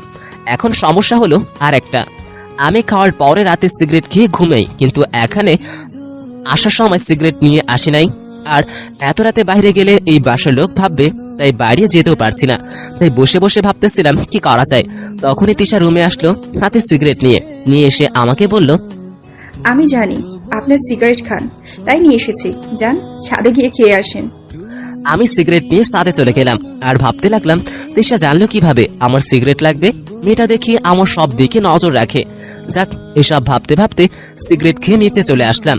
রুমে এসে শুয়ে গেলাম। কিছুক্ষণ পর আরামের ঘুমের হারিয়ে গেলাম। সকালে তিশার ডাকে ঘুম ভাঙলো। তাকিয়ে দেখি তিশা কফি নিয়ে দাঁড়িয়ে আছে। কফিটা হাতে নিয়ে উঠে বসলাম। তখন তিশা বলল, উঠে ফ্রেশ হয়ে নিন, নাস্তা করবেন। যাচ্ছি। তারপর চলে গেলাম ফ্রেশ হতে। নাস্তা করে রুমে এসে তিশাকে জিজ্ঞেস করলাম, বাসায় ফিরবো কবে? কাল বিকালে চলে যাব আমরা। এভাবেই কেটে গেল 2 দিন। তিশাকে নিয়ে আমি বাসায় চলে আসলাম। কিছুদিন এইভাবে পার হয়ে গেল। তিশা একটু স্বাভাবিক হয়ে যাচ্ছে। সে চাকরিতেও জয়েন করেছে, তবে তার পোস্টিং থানাতেই করিয়েছি, যেন নিজের মতো সে চলতে পারে। আর আমিও ভেবে নিয়েছি যে তিশাকে আর কোনো কারণে জ্বালাবো না। সে নিজের মতো করে বাঁচুক। আর আমাকে যে হার্টবিহীন বলেছে, এটার জন্য তাকে শাস্তি পেতে হবে, অনেক ঝুলতে হবে এটার জন্য। একদিন সকালে ঘুম থেকে উঠে চলে কমিশনার আঙ্কেলের অফিসে। তারপর ওনার সাথে সব কথা শেষ করে বাসায় চলে আসলাম। বিকেলে এসে শুয়ে রইলাম। তখন তিশা রুমে আসলো। বিকাল, তাই খাটে শুয়েছিলাম। তখন তিশাও এসে খাটে শুয়ে গেল। আমি এতদিন না ভেবে ঘুমিয়ে গেলাম। সকালে ঘুম ভাঙলো, বুকে ব্যথা করতেছে, তাই চোখ খুলে তাকিয়ে দেখি তিশা বুকে মাথা দিয়ে ঘুমিয়ে আছে। আমি প্রথমত অবাক হলেও তারপরে স্বাভাবিকভাবেই শুয়ে রইলাম, কারণ তিশার মায়াবী মুখটা ফুটে আছে। এই ঘুমে এইসব ভাবতেছিলাম। তখন তিশার ওই দিন রাতের কথাগুলো মনে পড়ে গেল। তিশার মাথা বুক থেকে নামিয়ে দিয়ে চলে গেলাম ফ্রেশ হতে। রাতে তিশার মুখের দিকে তাকিয়ে দেখি তিশা মুখটা কালো করে আমার দিকে তাকিয়ে আছে। আমি কিছু না বলে খাওয়া দাওয়া করে রুমে চলে আসলাম। তখন তিশাও পিছন পিছন রুমে চলে আসলো। আজকে আকাশে অনেক মেঘ জমে আছে, প্রচুর গর্জন করতেছে আকাশটা। তাই আজকে আর ছাদে যাইনি, রুমেই চলে আসলাম। এসে আমি বালিশ নিয়ে সোফায় গিয়ে বসলাম। তখনও তিশা রাগে চোখ নিয়ে তাকিয়ে আছে। তাই জিজ্ঞেস করলাম, কি হয়েছে? তখন থেকে এইভাবে তাকিয়ে আছেন কেন? আপনি কি দিয়ে তৈরি বলুন তো একটু। মানে, সবাই মাটি দিয়েই তৈরি হয়, আমিও মাটি দিয়েই তৈরি। আমার মনে হয় আপনি পাথর দিয়ে তৈরি। আমি আবার কি ভুল করেছি বলবেন একটু? ওই বাসর রাতের কথা বলাটাই আপনি আমার কাছে কতবার আমি ক্ষমা চেয়েছি আপনার জন্য, আপনি মাফ করেননি আমাকে। আপনার কলেজে একটু মায়া জন্মায়নি আমার জন্য। এইগুলা এখন টানতেছেন কেন? আবার কথা শোনাইতে মন চাইতেছে নাকি? ওই আমি বলছি, আপনারে আবার কথা শোনাবো? তাহলে যান, গিয়ে শুয়ে পড়ুন, অনেক রাত হয়ে গিয়েছে। বলে মুখে কাঁথা দিয়ে শুয়ে গেলাম। তিশা কিছু বলতে গিয়েও থেমে গেল। আমি মনে মনে হাসতে লাগলাম। তিশা রাগ করে গিয়ে শুয়ে গেল। আমিও চুপচাপ করে শুয়ে ঘুমিয়ে গেলাম। হঠাৎ তিশার ডাকে ঘুম ভাঙলো। তাই জিজ্ঞেস করলাম, কি হয়েছে, ডাকতেছেন কেন? আমারও না ভয় করতেছে, আপনিও চলেন না খাটে, আজকে আমার সাথে খাটে থাকবেন। ওই, আপনি না পুলিশ, আপনার ভয় কিসের? ঢং না করে যান, গিয়ে ঘুমিয়ে পড়ুন। আপনি আসবেন কিনা বলুন। না, আমি পারবো না। তাহলে একটু জায়গা দেন, আমি আপনার পাশে শুয়ে পড়ি। কেন এখন এই পাষাণ মানুষটার কাছে আসলেন কেন? ওই দিন তো খুব বলেছিলেন। মন চেয়েছে তাই আপনি আবার সেই কথাটার খুঁটা দিয়েছেন। রাখেন, আপনাকে একটু সাহায্য করতে হবে। কইরেন, কিন্তু যান, এখন গিয়ে ঘুমান, অনেক রাত হয়েছে। আপনিও আসেন, না হলে আমি আপনার উপরেই শুয়ে যাব। আচ্ছা আসুন, যাচ্ছি। তবে আপনি এক পাশে, আমি আরেক পাশে থাকবো, কাছে আসবেন না একদম। গল্পে বা সিনেমায় দেখি নায়িকা তার স্বামীকে বলে কাছে আসবেন না, আর এখানে তো দেখি সিন পুরোটাই উল্টা। কারণ যার কাছে আমি পাষাণ তার থেকে আমি দূরেই থাকি, কারণ সে জেনেও আমার মতো পাষাণ না হয় তাই। ওকে আসেন, আমি আপনার ইজ্জত লুটে নিব না, কথা দিলাম। তারপর খাটে গিয়ে এক কোণে শুয়ে গেলাম, তিশাও এক কোণে শুয়ে গেল। কিছুক্ষণ পর আবারও ঘুমিয়ে গেলাম। রাত 3টার দিকে ঘুম ভাঙলো, হাত পা নড়াতে পারছি না, তাই তাকে দেখি তিশা আমাকে শক্ত করে জড়িয়ে ধরে শুয়ে আছে। এমন ভাবে ধরে আছে যে হাত পা একদম আটকা পড়ে আছে, তাই তিশাকে আস্তে করে দিলাম। কিন্তু উনি গভীর ঘুমে বিভোর, তাই অবাক, তাই আবারও ডাক দিলাম। এবার চোখ খুলে তাকিয়ে বলল, কি হয়েছে, ডাকতেছেন কেন? আমি একজন মানুষ, কোনো কোলবালিশ না। আর আপনাকে ঘুমানোর আগে কি বলেছিলাম মনে নাই নাকি? তিশা আমাকে ছেড়ে দৌড়ে চলে গেল। আমি তখন হাত পাগুলো ছড়ালাম, তিশাকে বললাম, এইভাবে কেউ ঘুমোয়? কি করব, আপনি তো ঘুমিয়ে গেছেন, আর আকাশে মেঘ আরো জোরে জোরে ডাকতেছিল, তাই আপনাকে জড়িয়ে ধরেছিলাম। ভালো করেছেন, এখন এসব মেঘ নাই, শান্তিতে ঘুমোতে দিন। আর সরি ভাষণের পক্ষ থেকে যদি ঘুমের মাঝে বেয়াদবি হয়ে থাকে তার জন্য। তিশা আর কিছু না বলে মুখ ঘুরিয়ে শুয়ে পড়ল, আর বিড়বিড় করে কি যেন বলে চুপ হয়ে গেল। আমিও মুখ ঘুরিয়ে শুয়ে গেলাম। পুলিশে ভয় পায়, ভাব দেখলে আর বাঁচি না। আর এসব ভেবে কিছুক্ষণ পর পাশে ফিরতেই দেখি তিশা আমার দিকে তাকিয়ে আছে, তাই জিজ্ঞেস করলাম, আমার দ্বারা কি কোনো ভুল হয়েছে ম্যাডাম? তাহলে এভাবে তাকিয়ে আসছেন কেন? আমার ঘুম আসছে না তাই তাকিয়ে আছি, আপনার দিকে তাকাতে যাব কেন? ওহ সরি ম্যাডাম, বলেই আবার পাশ ঘুরিয়ে শুয়ে পড়লাম। তিশার রাগে জোরে জোরে নিঃশ্বাস ফেলছে, যা আমি স্পষ্টভাবে শুনতে পাচ্ছি। এবার দেখো সুন্দরী, তোমাকে আমি কেমন জ্বালাতন করি। আমাকে পাষাণ বলার শাস্তি হারে হারে টের পাবে। এসব ভাবতে ভাবতে দিলাম ঘুমের রাজ্যে পারি। সকালে ঘুম ভাঙলো, বুকের ব্যথায় তাকিয়ে দেখি তিশা আবারও বুকে মাথা রেখে ঘুমিয়ে আছে। এই মেয়েটাকে নিয়ে আর পারি না, সারা রাত জ্বালিয়েছে, এখন আবার শুরু করেছে। মেয়েটার ঘুমানোর কোনো ঠিক নাই। তিশাকে বুক থেকে নামিয়ে আমি চলে গেলাম ফ্রেশ হতে। ফ্রেশ হয়ে বাইরে আসতে দেখি তিশা রাগি মুখ নিয়ে তাকিয়ে আছে। ভাবতেছি এখন আবার কি হলো, এভাবে তাকিয়ে আছে। আমি রেডি হচ্ছি আর সে একভাবেই তাকিয়ে আছে, তাই জিজ্ঞেস করলাম, ম্যাডাম আমার দ্বারা কি কোনো ভুল হয়েছে? এভাবে তাকিয়ে আছেন কেন? আপনার মতো পাগল দ্বারা সবসময় ভুল হয়ে থাকে, এটা আবার নতুন কি? মানে? আপনি আমার ঘুমটা ভাঙালেন কেন, আগে এটা বলেন। আমি উঠবো তাই আপনার ঘুম ভাঙাতে হয়েছে, তার জন্য সরি। আমার কাঁচা ঘুমটা ভেঙে এখন সরি বলতেছেন, আর আমাকে ম্যাডাম বলেন কেন, এটা বলেন কেন? আসলে আমি পাষাণ মানুষ তো, তাই ভাবলাম আপনাদের মতো ভালো মানুষদের সম্মান দিয়ে কথা বলি। থাক, নতুন করে আবার ঢং করতে হবে না, আমাকে নাম ধরেই ডাকবেন, তাতে আমি খুশি। নাটক কি আমি শুরু করেছি না আপনি? এটা আগে বলেন তো। এখন আমি আবার কি করলাম? সারা রাত ঘুমাতে দেননি, তার উপরে সারা রাত জড়িয়ে ধরেছিলেন, একটু ঘুমাতে পারিনি। আর সকাল না হতেই আবারও নাটক শুরু করে দিয়েছেন। ঘুমের মধ্যে এত কিছুর হিসাব করা যায় নাকি? আপনিও তো রাতে আমাকে জড়িয়ে ধরে শুয়েছিলেন, কই আমি তো কিছু বলি নাই। মিথ্যা বলবেন না। আমি যে মিথ্যা বলছি না এটার প্রমাণ আমার কাছে আছে। মানে? তারপর তিশা তার মোবাইল হাতে নিয়ে কি যেন বের করে আমার সামনে মোবাইলটা তুলে ধরলো। তাকে দেখি আমি তিশাকে জড়িয়ে ধরে ঘুমিয়ে আছি, আর সে সেটার সেলফি তুলে রেখেছে। তারপর আমাকে বলল, দেখছেন কে মিথ্যুক, এবার বলেন আমি যে আপনাকে জড়িয়ে ধরে শুয়ে ঘুমিয়েছিলাম এটার প্রমাণ আছে নাকি? সবকিছু বানিয়ে বলে দিয়েছেন। কি বলবো এখন মাথাতেই আসছে না, আমার কাছে কোনো প্রমাণ নেই। তাই তিশাকে বললাম, আমি কি আপনার মতো নাকি যে এইভাবে পিক তুলে বেড়াবো? কেন তুললে কি হয়? আপনি এগুলা কেন তুলেছেন? এগুলা বাইরে দেখিয়ে আমার নাম খারাপ করবেন তাই তো? মিস্টার রাজ, আপনি হয়তো ভুলে গেছেন আমরা এখন স্বামী স্ত্রী, তাই এগুলো বাইরে প্রকাশ হলে কিছুই হবে না। যাই হোক, আমি আপনার মতো ছবি তুলে বেড়াই না যে কি করেছেন না করেছেন। তাই নাকি? আর আপনার সাথে বকবক করার সময় নাই, আমি গেলাম। আপনি নিচে আসেন তাড়াতাড়ি নাস্তা করার জন্য, বলে নিচে চলে আসলাম। কিছুক্ষণ পর তিশাও নিচে আসলো। তারপর সবাই মিলে নাস্তা করতে বসলাম। খেয়াল করলাম আব্বু আম্মুর মুখটা হালকা একটু ভার করে খাচ্ছে, তাই জিজ্ঞেস করলাম, কি হয়েছে আব্বু, এইভাবে মন খারাপ করে খাচ্ছ কেন? না আসলে আমাদের যিনি সিকিউরিটি ইনচার্জ ছিলেন ওই পুলিশ অফিসার কাল রাতে রোড অ্যাক্সিডেন্টে মারা গেছেন, তাই মনটা খারাপ। ওহ, আপনি কি যাবেন জানা যায়? মনে হয় না পারো, তবে তুমি গিয়ে ওই দিকটা সামলে নিও। ওকে, তো এখন সিকিউরিটি ইনচার্জ কি হয়েছে? একজন লেডি পুলিশ অফিসার এসেছে তার জায়গায়, বাইরে তো বসে আছে, যাওয়ার সময় তার সাথে পরিচয় হয়ে যাস। ঠিক আছে। তবে মেয়েটাকে কেমন চেনা চেনা লাগলো, কোথায় যেন দেখেছি মনে হয়, নতুন, তাই কিছু জিজ্ঞেস করিনি। ওহ ঠিক আছে, আমি দেখছি। তারপর খাওয়া দাওয়া করে বাইরে গিয়ে দেখি একটা মেয়ে দূরে দাঁড়িয়ে সবাইকে তার কাজ বুঝিয়ে দিচ্ছে। তাই ওনার কাছে গেলাম। কাছে গিয়ে মেয়েটাকে ডাক দিয়ে আমি অবাক হয়ে গেলাম, কারণ এটা আমারই ফ্রেন্ড নিথি। তাই বললাম, এই নিথি তুই এখানে? আজ থেকে তোদের বাসার সিকিউরিটি ইনচার্জ। সেই কলেজ লাইফে ছেড়ে গিয়েছিলি, আমাদের আর এখন ইউনিফর্মে দেখছি তোকে। এতদিন পুলিশে ছিলাম, কিছুদিন হলো এই শহরে ট্রান্সফার হয়ে এসেছি। এর মাঝে কাল রাতে নাকি এখানের ইনচার্জ মারা যায়, তাই আমাকে পাঠানো হয় ইনচার্জ বানিয়ে। ও, তো তোর কি অবস্থা এটা বল। ভালোই। তোর কি অবস্থা? একদম বাজে, আর বলিস না অবস্থার কথা। কেন, কি হয়েছে আবার? শুনলাম বিয়ে করেছিস, তাহলে আবার কি সমস্যা হলো? অনেক ঘটনা, এখন বলার সময় নেই। তোর সাথে বিকেলে কথা বলবো, এখন যেতে হবে আমাকে। ওকে। তারপরে চলে আসলাম ভার্সিটিতে। তারপর কয়েকটা ক্লাস করে চলে গেলাম ওইখানে। সব ঝামেলা শেষ করে সন্ধ্যায় বাসায় ফিরলাম। বাসায় এসে ফ্রেশ হয়ে রুমে এসে বসলাম। তারপর তিশা হাতে কফি নিয়ে আমার সামনে আসলো আর বলল, সারাদিন আপনার ফোন বন্ধ ছিল কেন? বিয়ে করতে গিয়েছিলাম তাই। ও, তা মেয়েটা কেমন দেখতে? আমার থেকে বেশি সুন্দর নাকি কালো? এত সব জানি না, তবে সেই মেয়েটাকে মানুষকে আর যাই হোক পাষাণ বা হাড়ভিন ভাবে না। ওই, আপনাকে শেষবারের মতো বলছি, আর কোনোদিন ওই কথাটা যদি খোটা বা খোঁচা দিতে শুনি, তখন আপনাকে গলা টিপে মেরে আমি জেলে চলে যাব। কোনো মিথ্যে বলছি নাকি আমি? না, মিথ্যা বলিনি, তবে ওই কথাটা মনে রেখে অনেক কিছু নজর আন্দাজ করতে যাচ্ছেন, এটা নিজেও জানেন না। তাই নাকি? কি নজর আন্দাজ করে যাচ্ছি, শুনতে পারি একটু?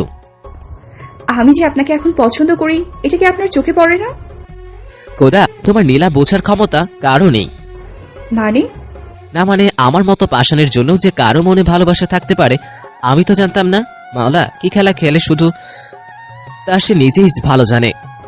ওই কথা একদম ঘুরাবেন না, আর যদি এসব নিয়ে খোটা দিয়েছেন তাহলে খবর আছে আপনার, বলে দিলাম। ঠিক আছে, তবে আপনিও আমার থেকে দূরে দূরে থাকবেন। কেন? বলা তো চাই না কখন একলা পেয়ে আমাকে ধরে বসেন, আর আমিও চাই না কারোর প্রতি অ্যাট্রাক্ট হতে। আপনি কিভাবে ভালো না বেসে থাকেন আমিও দেখব। আর যাই হোক, আপনাকে ভালোবাসবো না আপনাকে? কেন? আমি দেখতে সুন্দর না নাকি? অন্য মেয়েকে পছন্দ করেন? তিশার কথা শুনে মাথাটা কেমন করে জেনে উঠল। মনের ভিতর একটা চিন্তা ঢুকে গেল।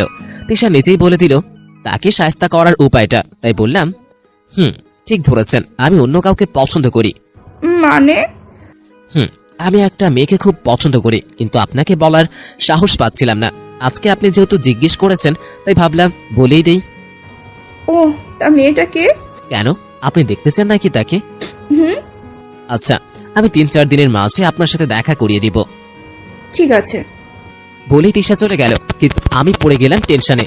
কোথায় থেকে মেয়ে পাবো যে তিশার সাথে দেখা করাবো? শালার এখন মেয়ে কোথায় পাই যে দেখা করাবো? যাক, এসব নিয়ে পরে ভেবে দেখবো। এসব ভাবতে ভাবতে নিচে গিয়ে খাওয়া দাওয়া শেষ করে ছাদে চলে গেলাম। সিগারেট টানতে টানতে তিশার কথাগুলো ভাবতে লাগলাম। মেয়েটা কি সত্যি ভালোবাসে নাকি এমনি মজা করে বলেছে? তিশাকে আমিও ভালোবাসি, তবে এত তাড়াতাড়ি সবকিছু ঠিক হয়ে গেলে কিভাবে হবে? আর তাছাড়া তিশা কিছু শাস্তি এখনো পাওনা আছে। এত সহজে মাফ করে দিলে ভবিষ্যতে এই মেয়ে আমাকে জ্বালিয়ে খাবে, তাকে তার শাস্তি পেতেই হবে। এসব ভাবতে ভাবতে সিগারেট শেষ করে রুমে চলে আসলাম। রুমে এসে বসে আছি, তখনই তিশা রুমে আসলো। এসে আমাকে বলল, আপনি কি কাউকে ভালোবাসেন নাকি আমাকে রাগানোর জন্য বলছেন কথাটা? আপনার কি মনে হয়? আপনি মজা করতেছেন আমার সাথে, তাই না?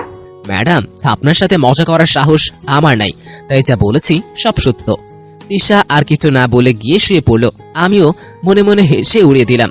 সকালে উঠে দেখি তিশা এখনো ঘুমোচ্ছে, তাই আমি চলে গেলাম ফ্রেশ হতে। এসে রেডি হচ্ছিলাম, তখনই নজর পড়লো তিশার দিকে। মেয়েটা এলোমেলো হয়ে ঘুমোচ্ছে, আর তাই তিশা খাটের একদম এক কোণায় চলে গেছে। আরেকবার নড়লেই নিচে পড়ে যাবে। পড়ে গেলে তো তিশা ব্যথা পাবে, তাই খাটের পাশে গিয়ে তিশাকে ওইখান থেকে সরিয়ে মাঝখানে আনতে যাব। তখনই তিশা সজাগ হয়ে যায়। আমি কিছুটা ঘাবড়ে যাই তিশার এইভাবে সজাগ হয়ে যাওয়ায়। তখনই তিশা বলে উঠল, ওই, আপনি এত কাছে এসে কি করছেন? আমি সরে আসলাম তিশার উপর থেকে। তারপর তিশাকে বললাম, কিছু না, আমি তো আপনাকে হেল্প করতে গিয়েছিলাম। ঘুমের মানুষকে কি হেল্প করবেন আপনি? নাকি আমি ঘুমিয়েছিলাম এই সুযোগে কিস করতে এসেছিলেন? নাউজুবিল্লাহ। থাক, এখন আর নাটক করতে হবে না। কিস লাগলে আমাকে বলবেন, আমি দিয়ে দিব। লুকিয়ে কিস করার কি আছে? আরে, আপনি খাটের এক পাশে চলে গিয়েছিলেন, তাই আপনাকে হেল্প করতে গিয়েছিলাম, আর আপনি এতগুলো কথা শুনিয়ে দিলেন। কোথায়? আমি তো এখন মাঝখানে শুয়ে আছি। মিথ্যা বলার জায়গা পান না? চুরি ধরে ফেলেছি তাই এখন বাহানা বানাচ্ছে, তাই না? বলে তিশা উঠে বসে চুলগুলো গোছাতে লাগলো আর কেমন যেন দৃষ্টি দিয়ে আমার দিকে তাকালো। তাই আমি বললাম, সত্যি আমি কিছুই করি নাই। ওকে যান, মাফ করে দিলাম। জানি আপনি নিজের অপরাধ স্বীকার করবেন না। এবার রাগটা মাথায় উঠে গেল। বারে বারে একটা কথা নিয়ে খুঁচিয়ে যাচ্ছে। তাই তিশাকে একটা টান দিলাম। তিশা টান সামলাতে না পেরে আমার বুকে এসে পড়লো। তারপর তিশার ঠোঁটগুলো নিজের আয়ত্তে নিয়ে নিলাম। এইভাবে মিনিট 2 পরে ছেড়ে দিলাম। তারপর তিশাকে বললাম, জি এবার বলবেন কি বলবেন? এখন আমি অপরাধী এবং আমার অপরাধ আমি স্বীকার করতেছি। তিশা এখনই টাস্কি খেয়ে বসে আছে। কি হয়ে গেল হয়তো বুঝতে পারতেছে না, তাই শুধু টাস্কি খেয়ে তাকিয়ে আছে আমার দিকে। তাই আমি বললাম, কিছু বলবেন বা শাস্তি দিবেন নাকি দিলে দেন, না হলে আমি চলে যাব। আপনি এটা কি করলেন? অপরাধী হতে যা করা লাগতো তাই করলাম, কারণ বিনা দোষে অপরাধী হতে চাই না, তাই অপরাধটা করেই ফেললাম। তাই বলে কিস করবেন? আপনি আমাকে কিস করার অপরাধে অপরাধী বানিয়েছেন, তাই কিস করতে হলো। আপনি জানেন লিভ কিস নিয়ে আমার কত স্বপ্ন আছে। লিপ কিস নিয়েও স্বপ্ন থাকে, এটা তো আগে জানতাম না। তা কি স্বপ্ন ছিল আপনার? আমি আমার স্বামীকে আগে কিস করব, তার পিছনের চুলগুলো আঁকড়ে ধরে, আর আপনি আমার স্বপ্নগুলোতে পানি ঢেলে দিলেন। মেয়েরা যে পাগল তা আপনাকে দেখলেই বুঝে ফেলা যায়। এসব বাজে স্বপ্ন দেখা বাদ দিয়ে খেতে আসুন। আমাকে আজকে বাসায় রেখে আসবেন, আমি থাকবো না এমন একটা চরিত্র। তিশা কথাটা আর বলল না, তাই আমি জিজ্ঞেসও করলাম, কি হলো কথাটা শেষ করেন। না, আপনি যেই লোক এক কথার শোধ এখনো তুলছেন, আবার কিছু বললে তো শেষই সব। তার চেয়ে ভালো আপনি আমাকে বাসায় রেখে আসেন। আর আপনি অনেক খারাপ। খারাপ, পাষাণ, চরিত্রহীন আর কিছু আছে নাকি থাকলে বলে ফেলেন, আমিও শুনে নেই একেবারে। আমি যেসব বলছি এসবের পিছনেও কারণ আছে, বুঝছেন? কি কারণ বলেন তো শুনি। প্রথমত, আপনি আমাকে এক প্রকার জোর করে বিয়ে করেছেন, তারপর ভুলে একটা কথা বলে ফেলাই আপনি এখনই রাগ করে আছেন। তার উপর আজকে অনুমতি ছাড়া কিস করেছেন। ও, আর আপনি একদম সাধু তাই না? এখন সব দোষ আমার ঘাড়ে চাপিয়ে দিচ্ছেন। আমি কখনোই ভুল করি না, আমি আইনের লোক, তাই আইন অমান্য করি না। ওহো, আপনি যে মাদার তেরেসা তা তো আমি ভুলে গিয়েছিলাম। আচ্ছা, এসব বক বক বাদ দিয়ে নিচে আসেন, আপনার জন্য নাস্তা রেডি করতেছি। তিশা আর কিছু না বলে চলে গেল ফ্রেশ হতে। আমিও রেডি হয়ে নিচে চলে আসলাম। তারপর নাস্তা করে চলে গেলাম ভার্সিটিতে। সন্ধ্যায় বাসায় এসে দেখি তিশা এখনো আসে নাই, হয়তো কাজে আছে তাই আটকে রয়েছে। রুমে গিয়ে ফ্রেশ হয়ে বসেছিলাম, তখনই আম্মু রুমে আসলো। তাই জিজ্ঞেস করলাম, আম্মু কিছু বলবে? দেখো সন্ধ্যা হয়ে এসেছে, এখনো তিশা আসেনি। তুই একটু খোঁজ নিয়ে দেখ না কোথায় আছে মেয়েটা। আচ্ছা, আমি ফোন দিতেছি, তুমি চিন্তা করো না। দিয়ে আমাকে জানাস। তারপর আম্মু চলে গেল। আমি ফোনটা হাতে নিয়ে তিশাকে কল দিলাম। প্রথমবার ঢুকলো না, তাই আবারও কল দিলাম। এবার কল ঢোকার সাথে সাথেই ফোনটা রিসিভ করলো। তাই বললাম, কি হলো ম্যাডাম, আপনি কোথায়? এখনো বাসায় আসেননি কেন? আমার জন্য এত চিন্তা করেন আপনি? আগে তো জানতাম না। জি, আমি না আপনার শাশুড়ি, এসে বললো তাই ফোন দিয়েছি। আপনি আমাকে নিয়ে একটু চিন্তা করেন না? না, অপ্রয়োজনীয় কাজ আমি করি না। কি? আমাকে নিয়ে চিন্তা করা আপনার কাছে অপ্রয়োজনীয়? এখন বলেন কোথায় আছেন আর আসতে কতক্ষণ লাগবে? জাহান্নামে আছি, আসতে ঘন্টাখানেক লাগবে, আম্মুকে বলে দিয়েন। বলেই তিশা ফোনটা কেটে দিল। মেয়েটা হয়তো রেগে ফেটে যাচ্ছে। এসব চিন্তা বাদ দিয়ে চলে আসলাম নিচে। কিরে বৌমা কোথায় আছে? এখন পর্যন্ত কিছু বলেছে? তিশা একটা কাজে আটকে গিয়েছিল, ঘন্টাখানিকের মাঝে চলে আসবে। ওহ আচ্ছা, ঠিক আছে। তারপর আমি রুমে এসে মোবাইল টিপতে লাগলাম। কিছুক্ষণ পর তিশা চলে আসলো। রুমে এসে আমাকে দেখেই বিড়বিড় করে কি যেন বলে ফ্রেশ হতে চলে গেল। আমিও ভান ধরে বসে রইলাম। ফ্রেশ হয়ে এসে আমাকে দেখে কিছুক্ষণ রাগী ভাবে তাক থেকে বলল, ওই আপনি বিছানায় বসেছেন কেন? কেন, কি হয়েছে আবার? আপনি সোফায় থাকেন, যান গিয়ে সোফায় বসেন। আপনি খাটে বসতে পারবেন না। যার মনে আমার জন্য ফিলিংস নেই সে খাটে বসতে পারবে না। ওকে, বসবো না খাটে, তবে আপনি চাইলে কিন্তু আমি অন্য রুমে চলে যেতে পারি। ওই আপনি এখন এখান থেকে যান, আমার কিন্তু রাগ উঠতেছে বলে দিলাম। ওকে বলেই একটা ভাব নিয়ে রুম থেকে বেরিয়ে চলে আসলাম নিচে। মনে মনে অনেক হাসি পাচ্ছে তিশার কথা ভেবে। রাতে খাওয়া দাওয়া করে রুমে বসেছিলাম, তখনই তিশা এসে বলল, কালকে আমি বাসায় যাব, আমাকে নিয়ে গিয়ে রেখে আসবেন। কেন, আপনার হাত পা নেই? আছে, তবু আপনি আমার সাথে যাবেন। আপনি একা চলে গেলে কি হয়? আপনাকে যেতে বলছি ব্যাস, আর আপনি এভাবে আচরণ করতেছেন কেন? কি এমন করে ফেলেছি আপনার সাথে যে এভাবে কথা বলতেছেন? ওকে, চেষ্টা করব। আরেকটা কথা, আমি জানি আপনার কোনো গার্লফ্রেন্ড নেই, তাই অযথা ঢপ মারবেন না আমার সামনে। ওকে, অনেক রাত হয়ে গেছে, ঘুমিয়ে যান খেয়ে। আপনিও আজ থেকে খাটে থাকবেন। পারবো না, কারণ আপনার ঘুমানোর স্টাইল ভালো না। আপনাকে সোজা কথায় কাজ হবে না, বুঝেছি। ওকে, ঘুমান। Good night. বলে তিশা খাটে গিয়ে শুয়ে গেল, আর আমিও সোফায় ঘুমিয়ে গেলাম। শুয়ে শুয়ে ভাবতে লাগলাম যে কি হলো ম্যাডামের, যে আজকে এত রেগে কথা বলতেছে। এসব ভাবতে ভাবতে বাড়ি জমালাম ঘুমের রাজ্যে। সকালে ঘুম ভাঙলো তিশার ডাকে। তাকিয়ে দেখি তিশা কফি হাতে নিয়ে দাঁড়িয়ে আছে। আমাকে সজাগ হতে দেখে তিশা বলল, গুড মর্নিং। মনে মনে ভাবতে লাগলাম আজকে কোন দিক দিয়ে উদয় হয়েছে যে মিষ্টি করে কথা বলতেছে। তখন তিশা আবারও বলল, এত ভেবে লাভ নেই, এইটা বলুন বিছানায় ঘুমটা কেমন হলো? তিশার কথা শুনে টাসকে খেয়ে গেলাম। তাকিয়ে দেখি আমি বিছানায় শুয়ে আছি। লাফ দিয়ে উঠে বসলাম।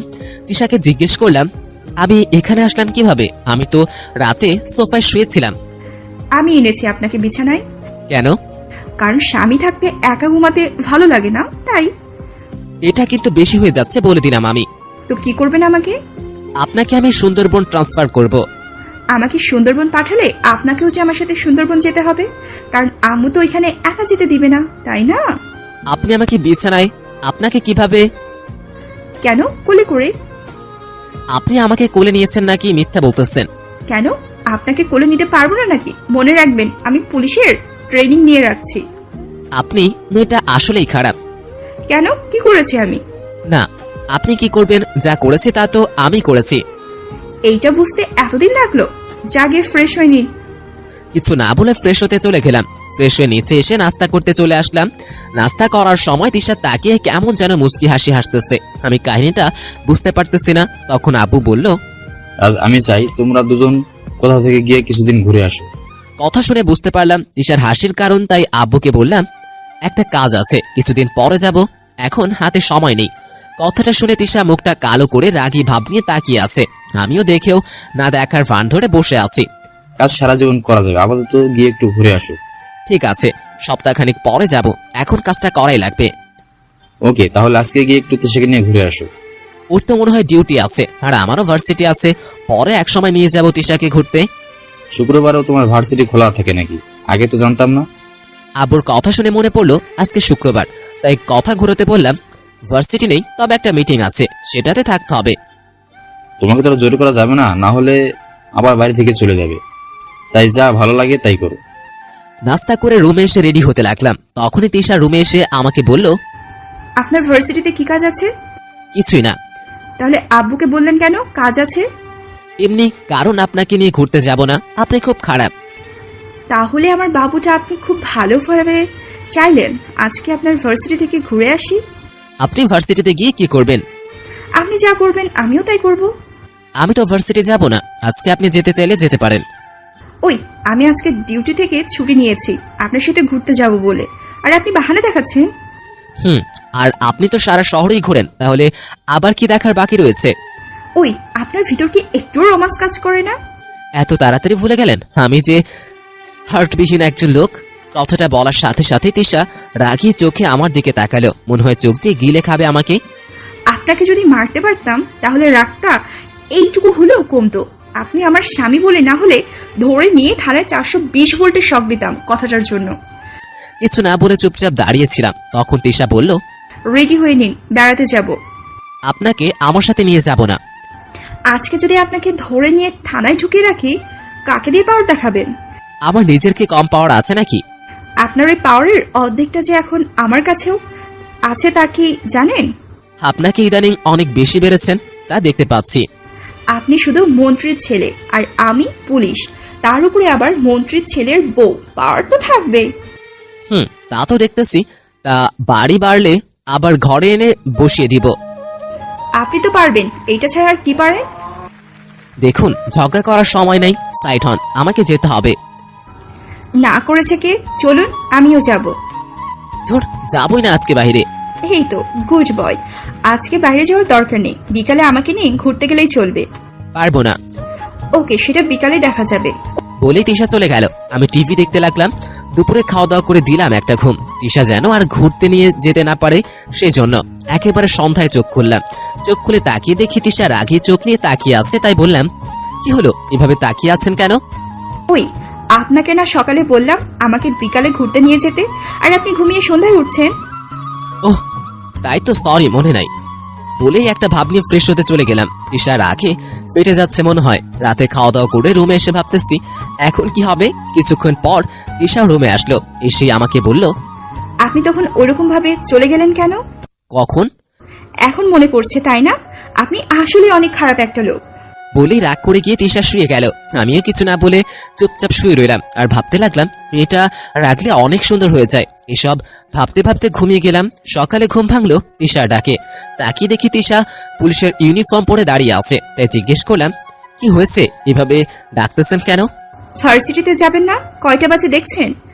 যাচ্ছি বলে ফ্রেশ হতে চলে গেলাম। বেরিয়ে রেডি হয়ে নাস্তা খেতে চলে আসলাম। নাস্তা শেষ করে বাসা থেকে বের হতেই তিশা ডাক দিল। আমার কাছে এসে বলল, আজকে একটু কাজ আছে, তাই বাসায় ফিরতে দেরি হবে। আম্মুকে কিছু একটা বলে ম্যানেজ করে নিয়েন। কি কাজ আছে নাকি? আজকেও জাহান্নামে ভ্রমণ করতে যাবেন?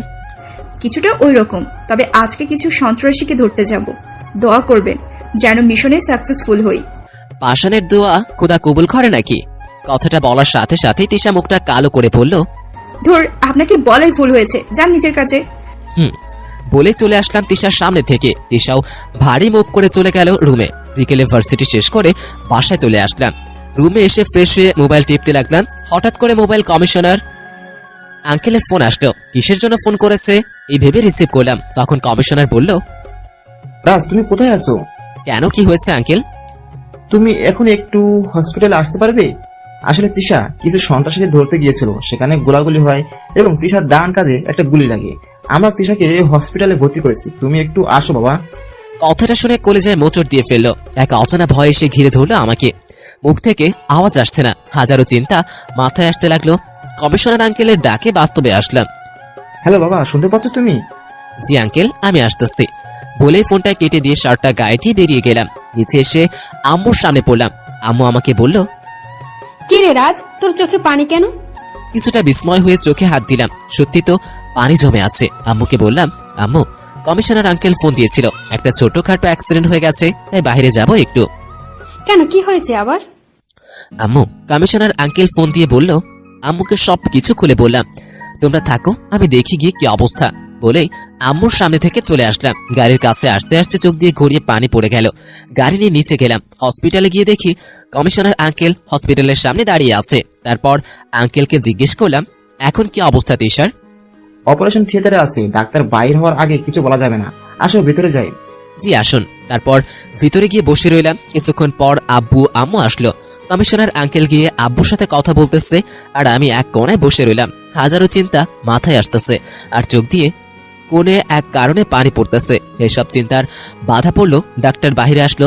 তখন তাই উঠে ওনার কাছে গেলাম। ডাক্তার কমিশনারকে বলল, স্যার, যেভাবে হোক ও পজিটিভ রক্ত ব্যবস্থা করুন। রোগীর শরীর থেকে প্রচুর রক্ত গেছে, তাই রক্ত লাগবে এক্ষুনি। ঠিক আছে, আমি ব্যবস্থা করছি। তিশার রক্তের গ্রুপের সাথে আমার রক্তের গ্রুপ মিলে না, তাই রক্ত দিতে পারছি না। তখনই আম্মু বলে উঠল, আমার সাথে তিশার রক্তের গ্রুপ মিলে, তাই আমি রক্ত দিব। বাহিরের রক্তে যদি বেজাল থাকে তার চেয়ে ভালো আমিই দেই। তারপর ডাক্তার আম্মুকে নিয়ে ভিতরে গেল। আমি আর আব্বু বাহিরে বসে রইলাম। কিছুক্ষণ পর ডাক্তার এসে অপারেশন সাকসেসফুল জানালো। কথাটা শুনে কলেজায় একটু পানি আসলো। তারপর তারা তিশাকে কেবিনে আনলো। আমি একবার শুধু দেখলাম তিশাকে, মুখটা অনেক ফ্যাকাশে হয়ে গেছে। রাত প্রায় 2টা বাজে। এখন ওইভাবেই বসে আছি। হঠাৎ মাথায় আসলো আব্বু আম্মু কিছুই খায়নি। তখন আব্বুর পিএসকে বললাম খাবার নিয়ে আসতে। খাবার নিয়ে আসার পর আব্বু আম্মু দুজনকে খেতে বললাম। তখন আব্বু বলল, তুই খাবি না? তোমরা খেয়ে নাও, আমি একটু পরেই খাবো বলেই বাইরে বেরিয়ে আসলাম। আব্বুর গার্ডদের খেতে পাঠিয়ে দিলাম। আমি দরজার কোণে দাঁড়িয়ে তিশাকে দেখতে লাগলাম। হাতে স্যালাইন আর রক্তের ব্যাগ লাগানো। তিশাকে এইভাবে দেখে চোখ দিয়ে এমনি পানি পড়ে গেল। এইভাবে কতক্ষণ তিশাকে দেখেছিলাম মনে নেই। তখন কাঁধে কেউ হাত রাখায় তাড়াতাড়ি চোখগুলো মুছে ফেললাম। পিছনে তাকিয়ে দেখি আব্বু দাঁড়িয়ে আছে। আব্বু আমাকে বলল, ছেলেদের কান্না করা মানে না, এসব ভেবে দুঃখ করিস না, আয় ওদিকে গিয়ে বসি। অনেক রাত হয়ে গেছে, তুমি আর আম্মু বাসায় চলে যাও, আমি এখানে আছি। সমস্যা না, আমরা এখানেই থাকবো। আম্মু রক্ত দিয়েছে, তাই রাত জাগাটা ঠিক হবে না, আর তোমারও এখানে থাকাটা ঠিক হবে না। তুমি চলে যাও, কাল আসলেই হবে বলে আব্বু আম্মুকে নিয়ে গাড়িতে তুলে দিয়ে আসলাম। আমি আবার এসে তিশার কেবিনে বসে রইলাম। তিশার দিকে তাকিয়ে মনে হাজারো কথা ঘুরতে লাগলো আর চোখে পানি পড়তে লাগলো। কেন জানি এসব ভাবতে ভাবতে কখন যে ঘুমিয়ে গেলাম মনে নেই। চোখ খুললো, রোদের আলো চোখে পড়ে এসে পড়ায়। তাকিয়ে দেখি ডাক্তার তিশার চেক আপ করতেছে। তিশার জ্ঞান ফিরেছে, তাই তারা চেক আপ করতেছে। আমিও চুপ করে বসে রইলাম। চেক আপ করে ডাক্তার আমাকে বলল, এখন উনি ঠিক আছে, তবে ক্ষত স্থানটা শুকাতে বেশ কিছুদিন সময় লাগবে। তবে 4-5 দিন পর আমরা ওনাকে ডিসচার্জ করে দেব। Thanks doctor. ওয়েলকাম, আপনি কথা বলুন, আমি এখন আসি। বলেই ডক্টর চলে গেল। তাকিয়ে দেখি তিশা মুচকে হাসতেছে আমার দিকে তাকিয়ে। কেমন লাগতেছে এখন? ভালোই। তিশা মুচকি হাসি হাসতেছে। কেন হাসতেছে বুঝতে পারলাম না, তাই জিজ্ঞেস করলাম, কি হয়েছে, হাসতেছেন কেন? আপনি কালকে রাতে আমার জন্য কেঁদেছেন, তাই না? না, কাঁদতে যাব কেন? মিথ্যা বলেন কেন? আপনার গালে পানি শুকিয়ে দাগ হয়ে আছে, আর চোখের নিচেও কালো দাগ পড়ে আছে, তারপরেও মিথ্যা বলবেন? আরে কালকে অনেক রাত পর্যন্ত সজাগ ছিলাম, তাই এমন হয়ে আছে। আর চোখে মুখে পানি দিয়েছিলাম, ওইটাই হয়তো শুকিয়ে আছে। ও, তা এখানে কেন আপনি? মানে? আমার জন্য তো আপনার মনে মায়া দয়া নেই, তাহলে এখানে এসে বসে আছেন কেন? যান গিয়ে নিজের কাছে মন দিন। আমার মনে হলো এক রাত আপনার সাথে থাকা, তাই থাকলাম, এরপরে আর থাকবো না। তার মানে নিজের দায়িত্ব পালন করছেন আপনি? তিশা চোখগুলো লাল করে আমার দিকে তাকিয়ে রইল। আমি সেটাকে পাত্তা দিলাম না, সোজা চলে গেলাম ফ্রেশ হতে। ফ্রেশে বেরিয়ে দেখি আপ্পু আম্মু চলে এসেছে। আমাকে দেখে বলল, রাজ, যা বাসায় গিয়ে ফ্রেশ হয়ে ঘুমিয়ে নে, আবার পরে আসিস। না, আমার একটু কাজ আছে, যেতে হবে। আর আব্বু, তুমি এখানে কেন এই সময়ে? আমি চলে যাবো একটু পরে, তুমি কাজ বাদ দিয়ে গিয়ে ঘুমিয়ে পড়ো। না, একটু আর্জেন্ট, তাই যেতে হবে। আর এখানে কোনো সমস্যা হলে আমাকে ফোন দিলেই হবে। আসার সময় খেয়াল করে দেখি তিশা কেমন যেন রাগী ভাব নিয়ে আমার দিকে তাকিয়ে আছে। হয়তো আমি চলে যাই, এখন এটা সে চায় না। বেরিয়ে গেলাম, আসলে কোনো কাজে নেই ওইখানে। আব্বু আম্মুর সামনে বসে থেকে কি করব, তাই চলে এসেছি। বিকালে হসপিটালে এসে দেখি আম্মু আর তিশা গল্প করতেছে। আমাকে দেখে বলল, কিরে, তুই কি ভালো হবি না? কেন? আমি আবার কি করলাম? মেয়েটা যে অসুস্থ, তুই সারাদিনে একটা ফোন দিয়ে খবর নিলি না? আসলে একটা জরুরি কাজে ছিলাম, তো তাই ফোন দেওয়ার সময় পাই নাই। তুই তোর বাবার হুবহু কপি, একটা চুলও বাদ নাই। কাজ পেলে সংসার ভুলে যায়। আম্মু, তুমি কি শুরু করলে বলো তো? এটা বাসা না হসপিটাল? তোর যা ভালো লাগে কর। আচ্ছা বাদ দাও, ওই কথাটা তার চেয়ে ভালো তুমি বাসায় চলে যাও, আমি এখানে আছি। তুই বাসায় যা, কালকে ঘুমাসনি, আজকেও সারাদিন না ঘুমিয়ে আসিস। তুই বাসায় যা, আমি এখানে আছি। আম্মু, একদিন না ঘুমালে কিচ্ছু হবে না, তুমি যাও। আব্বু বাসায় একা। ওকে, কিন্তু তিশার খেয়াল রাখবি, বলে দিলাম। আচ্ছা যাও, রাখবো। আম্মুকে গাড়িতে উঠিয়ে দিয়ে আমি কেবিনে এসে বসলাম। তখনই তিশা আমাকে বলল, আপনি তো খুব গুছিয়ে মিথ্যা কথা বলতে পারেন। মানে আমি কখন মিথ্যা বললাম? সকালে আপনাকে আমি জিজ্ঞেস করলাম আপনি কি রাতে কান্না করেছিলেন, আপনি তখন না বলে চলে গেলেন, কিন্তু আম্মু একটু আগে বললো অন্য কথা। কি বলেছে আম্মু? আপনি নাকি আমার জন্য কালকে কান্না করেছেন অনেক। আম্মু বানিয়ে বলেছে, আমি এরকম কিছুই করিনি। দুনিয়ার সবাই মিথ্যা বলে, আর আপনি একাই সত্যি কথা বলে। মানে? আম্মু না হয় মিথ্যা বলেছে, কিন্তু আব্বুও কি মিথ্যা বলবে আমার সাথে? এখন কি বলবো কিছুই বুঝতেছি না। আব্বু আম্মু এমন জায়গায় ফাঁসিয়েছে যে বলার মতো না। কথাটা কাটানোর জন্য তিশাকে বললাম, আরে তখন তো আম্মু আব্বুকে দেখানোর জন্য অ্যাক্টিং করেছিলাম, আর সেটাকে তারা সত্যি মনে করে নিয়েছে। ঢং করে চোখের পানি আনা যায় না মিস্টার রাজ।